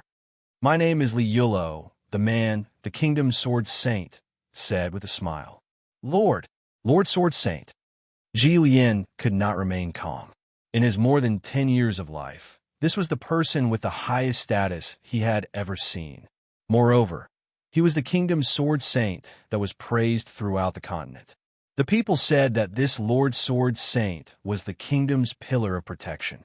In the early years, he had followed King Amos to war all over the world. Many saints from other countries had died in the hands of this kingdom's sword saint. You, in peace between man and nature, are of the same race. Sword Saintly Yulo said coldly. No need to be so polite. You can call me teacher like him. This. Jillian was startled at first, thinking that this kind of relationship was not enough to call him teacher. But he suddenly realized that this Lord Sword Saint already knew that he was from the Highlands. You look a bit like an old friend of mine, Sword Saintly Yulo said slowly. I once promised him that I would take good care of his descendants. I heard that your adoptive father, Max, is already dead. In the coming days, you can stay in the guards division. You will be very safe here with me. Jillian opened his mouth and was about to say something. Sword Saintly Yulo suddenly threw the sword that he had just finished wiping to Jillian. Jillian could only grab the sword in a panic. You have never practiced swordsmanship before? Liulo asked curiously. Jillian subconsciously shook his head. Dad has always been against me going to the swordsmanship club to learn. He always said that learning was useless. Sword Saintly Yulo chuckled. From today onwards, I will teach you swordsmanship. Jillian said. Isn't it too late to learn now? The instructor of the swordsmanship club said that the best age to learn swordsmanship is from the age of 10. It's not too late. Sword Saintly Yulo said indifferently. As long as you have the heart, it won't be too late even if you are 30 or 40 years old. Moreover, you are from the Highlands. As long as you are from the Highlands, it won't be too late. With that, Sword Saintly Yulo suddenly reached out and grabbed Jillian before he could react. Then, he pulled Jillian directly into the lake. Jillian was shocked. He thought that he would be swallowed by the lake water, but he found that after falling into the water, the lake water could not get close to him at all. He saw that there was a layer of strange light protecting him and Sword Saint. They sank all the way until they landed at the bottom of the lake. Jillian actually saw a dense array of swords at the bottom of the lake. These swords were of different styles. Some were mottled, some were broken, and some were still glowing. The bottom of the lake was like a tomb for swords. Here, I call it the sword tomb at the bottom of the lake. Sword Saintly Yulo said slowly. The masters of the swords buried here were all defeated by me. Every time I kill a swordsman, I will throw his sword into the lake. To commemorate those people? On one hand, Liulo said casually, on the other hand, it is to feed something. With that, Sword Saintly Yulo waved his hand instantly, and a sword light slashed out. The sword tomb at the bottom of the lake directly split open at this moment. A dark red blood light shot out from the crack, and in this blood light, a green long sword could be vaguely seen. The moment Jillian noticed the cyan sword, he saw that the place where the blade and hilt of the cyan sword met had actually split open. At the place where the sword had split open, a dark red eye had shockingly appeared. What is this? Jillian was shocked. Sword Soul Beast. Sword Saintly Yulo said slowly. Under the heaven and earth, there are many strange beasts. Some will take the appearance of the familiar devil beasts, but some will take the form of a devil beast, a beast, or a weapon. A few years ago, I obtained a dying sword soul beast and placed it here. I kept feeding it all kinds of broken swords containing the will of the swordsman. Finally, it gave birth to 2 cubs. and they have already matured for a long time. With that, without waiting for Ji Lian's reaction, Sword Saintly Yulo stretched out his hand and grabbed the green sword soul beast in the crack. At the same time, he used his finger to cut open the sleeve on Ji Lian's arm. You are a Highlander. You have the purest Highland bloodline in your body. You can control all the beasts in the world. Sword Saintly Yulo said solemnly, this sword soul beast will fuse into your body and become the foundation of your sword Dao. You will have unparalleled sword Dao knowledge. Wait. At this moment, Sword Saintly Yuluo had already stabbed the sword soul beast into Ji Lian's arm. A blood mark instantly appeared on his arm. Rather than saying that the sword soul beast had stabbed into his arm, it would be more accurate to say that the sword soul beast was being devoured by the blood mark. A huge impact was surging in his mind. His consciousness was instantly drowned by this huge impact. At the bottom of the lake, Ji Lian had already escaped from the protective shield released by the Sword Saint.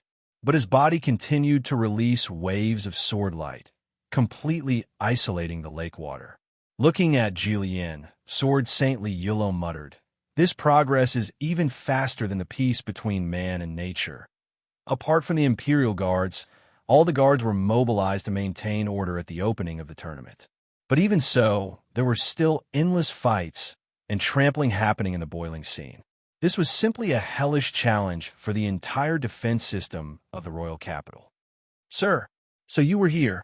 I've been looking for you for a long time. On a tall building next to the National Square, the subordinates of the guards finally found the second seat sitting on the roof of someone's house, enjoying the scenery and eating buns. What's the matter? The head of the peace between man and nature seemed to have emptied his mind. We're too busy, the subordinate anxiously said. The tournament hasn't officially started yet. His Majesty's troops are about to enter, but the chaos still hasn't calmed down. Those Imperial Guards are now arresting anyone they see. Many innocent civilians have been implicated. The head of the peace between man and nature yawned and said, this is a free country. What good method do we have to drive them away? Depriving the people of their freedom will only bring trouble to ourselves. If you don't let the people participate in the tournament, they will go crazy. At that time, I'm afraid even the garrison troops will have to enter. Of course, the premise is that they can cross the Dragon Emperor barrier.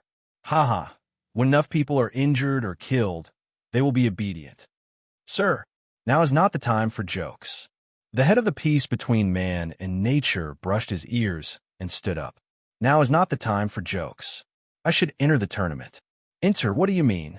The subordinate subconsciously asked. Enter the tournament, of course. The head of the peace between man and nature said matter-of-factly, this is a tournament that gathers young masters from all over the country. Without me, what's there to see? Sir, the head of the peace between man and nature had already leaped into the air and landed in the center of the venue like an eagle spreading its wings. Soon, King Amos was escorted to the venue of the tournament.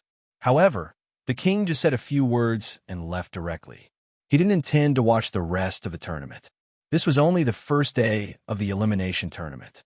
For many people who were looking for talents at this time, it was not a good time.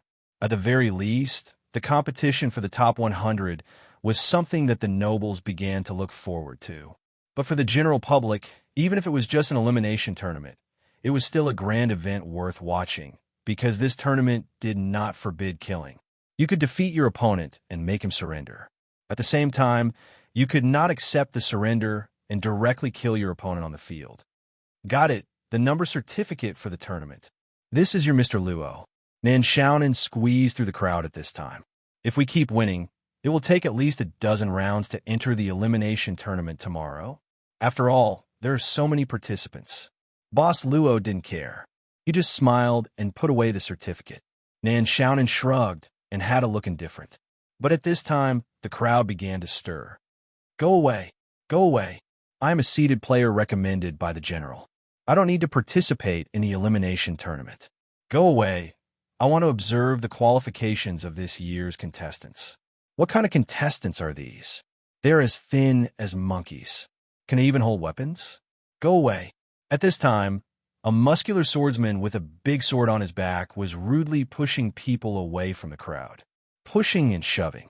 Seeing that the crowd was about to reach where she was standing, Nan Xiaonan rolled her eyes and shouted loudly to the contestants beside her to not push and shove her way towards Boss Luo. Ay, it's so crowded. Mr. Luo, it's so crowded. Let's go over there first.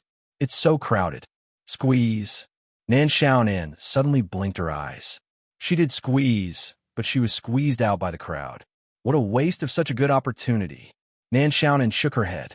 At this time, Boss Luo was also pushed out by the crowd. Nan Xiaonan quickly walked up to Boss Luo. But at this time, Boss Luo bent down and picked up something from the ground. What is this? The tall swordsman dropped something on the ground. Boss Luo picked up the thing and found that it was a token. Hey, this is the certificate of a seated player. A warrior in the crowd exclaimed. In an instant, the crowd suddenly quieted down. Everyone squeezed harder, squeezing until there was an empty space. He is a seated player. Chapter 1859. Get out of the way. I'm Mose, a follower of the general's family. Mose had always been proud of his height, strength, and excellent swordsmanship. Although he was arrogant, he was indeed the strongest follower of the general's family. Mose had long disliked these imperial guards, especially in the last 2 or 3 days. The imperial guards patrolled the city day and night, forcing many entertainment venues to close, making Mose and his brothers have no place to have fun. He was full of anger. He decided to give these imperial guards a show of strength. This was probably the reason why civilian martial artists were born to be at odds with the official soldiers. Please show me your proof. But the imperial guards held up their weapons and stopped in front of Mose, saying rudely, "You can't pass without proof. Are you blind? Don't you know who I am? I'm Mose. Please show me your proof." The contestants who were about to compete in the competition all looked over. Mose narrowed his eyes and put his hand on the hilt of the big sword on his back without saying a word. A murderous atmosphere suddenly filled the air. However, the imperial guards who were guarding the passageway did not move. They did not even look away. Mose glared at them for a while and finally snorted coldly. He reached into his pocket and began to take something out. "You're just a few guards. I'm too lazy to argue with you. After I become the champion of this competition, I'll make you wait a moment." Mose's eyes widened at this moment. He found that the proof in his pocket was gone. Mose seemed to have lost his soul. His expression changed slightly. Before he left this time, he had made a bet with many of the general's family's hangers-on that he would definitely get a good ranking in the competition. If he couldn't even enter the arena because he lost his certification, "Please show me your proof." The imperial guard said for the 3rd time. Cold sweat appeared on Mose's forehead unknowingly.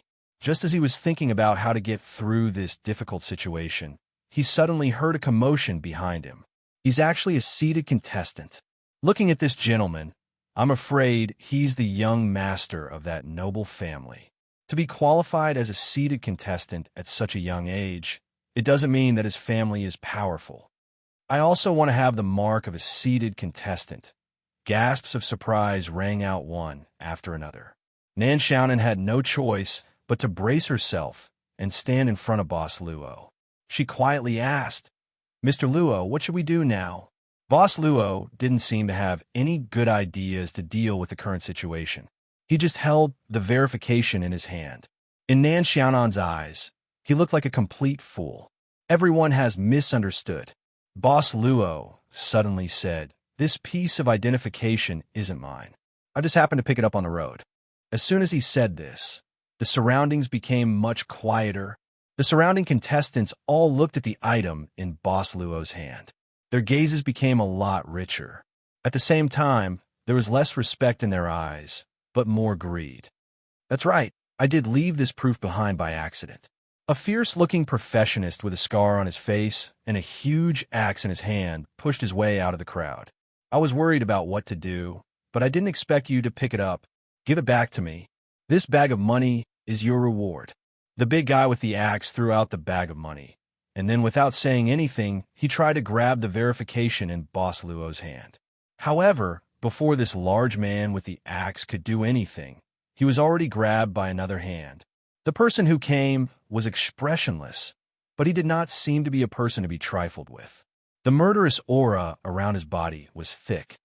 Wait a moment, I also accidentally dropped my proof just now. I'm afraid that proof is mine. Your piece may still be on the ground, so you should pick it up yourself. Obviously, the two of them didn't really have the verification. They all knew that. Therefore, the surrounding contestants all rushed forward at this time. Because there were so many of them, they even started to fight. How dare you?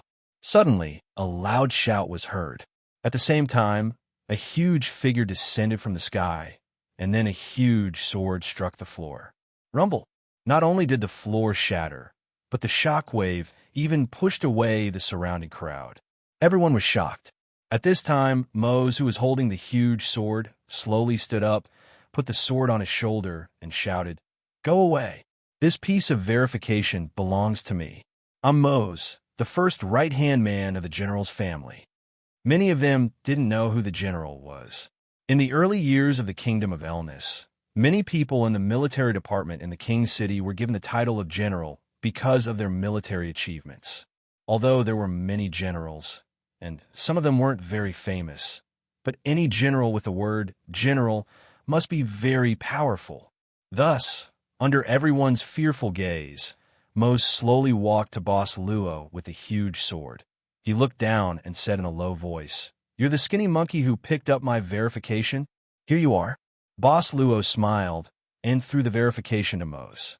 Mose was about to say something, but when he saw the lost proof being tossed back to him, he subconsciously caught it. Mose frowned, but said with some surprise, "Are you really returning it to me like this? This is indeed what you threw down." Boss Luo's voice was not loud.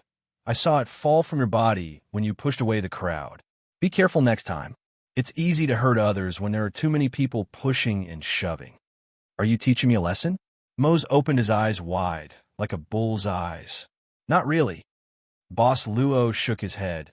"It's just a suggestion. You can totally ignore it. After all, we don't know each other." "Kid." Mose snorted and walked forward. He was 2 heads taller than Boss Luo, so he looked down at him. "Do you know that even my mother doesn't dare to talk to me like this?" This was probably the type of person who had always been rude. Nan Xiaonan couldn't stand it anymore. Her eyes narrowed slightly. She kept saying that she wanted to follow Mr. Luo, so there was no reason for Mr. Luo to solve such a small matter. Boss Luo frowned slightly. Nan Xiaonan saw this signal and copied the demonic diagram without hesitation. She had already chosen which monster to summon. Unexpectedly, Mose said in a deep voice, "My mother said that if I meet someone who dares to scold me in front of me, he must be a good person. My mother also said that if I meet a good person, I must treat him with respect." "Oh, you're dead. This 1,000 soul-devouring insects beast will definitely make you." Nan Xiaonan opened her mouth. "What's going on? I'm a good person?" Boss Luo said in surprise. Mose nodded heavily. While nodding, his chest muscles were actually trembling. Proofs are anonymous. Anyone who has a proof can become a seated player. That's why these people want to steal your proof when they see it in your hand. Originally, if you admit that the verification is yours, these people might be a little scared, because only those who have the ability will be given the verification. But in order to prevent the seated players from being arrogant, because they have the verification, this anonymous rule is used to warn the seated players that whoever has the ability can replace the verification. So, Nan Xiaonan couldn't help but ask, "This little brother is really a good person." Mose patted his chest. "Not only is he not greedy for the verification, he even dared to scold me. He's a very good person. I'll make you my friend. Come, follow me. I'll bring you to the arena." The seeded players who had the verification could directly participate in the final round. And at the same time, the seeded players could recommend up to 3 people to skip the audition. In order to repay the good person described by his mother, Mose used the verification authority in his hands to register Boss Luo and Nan Xiaonan to skip the audition. Nan Xiaonan was now following Boss Luo and Mose. She rubbed a strand of bangs on her forehead and muttered, "Although we can't directly enter the final round, it's much more convenient to skip the audition. It's not unacceptable." Mr. Luo really perfectly explained to me what it means to be a good person. Bah, this is clearly the way to play Destiny's Child. He really knows how to play. She felt that she had seen through all this. So she followed behind Mose in boredom and observed the strength of the contestants. Although the servants could quickly gain powerful professional power, the creatures in chessboard had many strong ones who had been trained for a long time. In a short period of time, Nan Xiaonan had encountered several local holy ones who could kill her, so it was necessary to observe the strength of the contestants. For example, Mose, although he was a bit reckless, he forced so many people to retreat with his sword just now, so his strength was not bad. At this moment, a figure suddenly fell from a field to Nan Xiaonan's side. It seemed that he was directly knocked down from the field. The defeated contestant spat out a mouthful of blood at this time. He struggled, but couldn't stand up, and soon fainted. Nan Xiaonan raised her head to look at the small tournament stage, and saw a pair of inconceivable eyes staring at her at this time. Nan Xiaonan quickly waved her hand and greeted. "You're here too."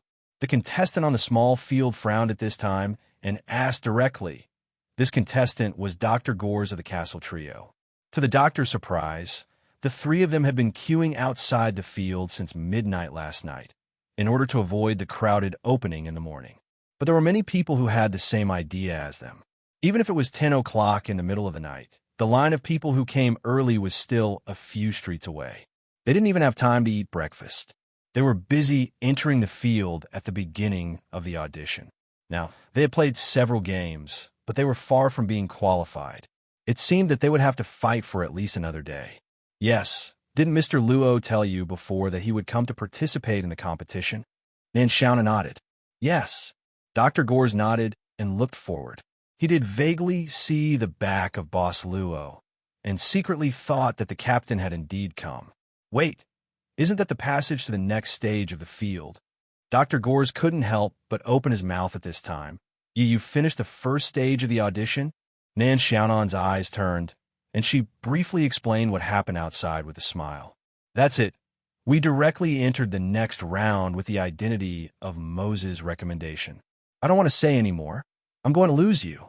Dr. Gores, see you inside. She showed a bright smile, waving her innocent arms, and then humming a little song, like a small tale. She followed Boss Luo and Mose, who had walked away in front of her. I knew it. I knew it. Seeing Nan Xiaonan's back gradually disappear, Dr. Gores walked down the small field step by step, as if he had lost his soul. Suddenly, the doctor directly threw the participation certificate in his hand on the ground. Why didn't you bring me to play? Arbitrarily destroying the participation certificate, looking down on the authority of the competition, one demerit will be recorded, and one victory will be revoked. Contestant no. 95-27. Please prepare for the next game. Dr. Gores, the general is not in the royal city. Yes, Mose said at this time. Although King Amos has pacified the countries, there are still remnants of the old kingdom in various places. They are hiding and waiting for an opportunity to make a move. If all of them are counted, they're not a small force. Therefore, for the sake of the kingdom, the general has always been wandering around and hasn't returned to the royal city for many years.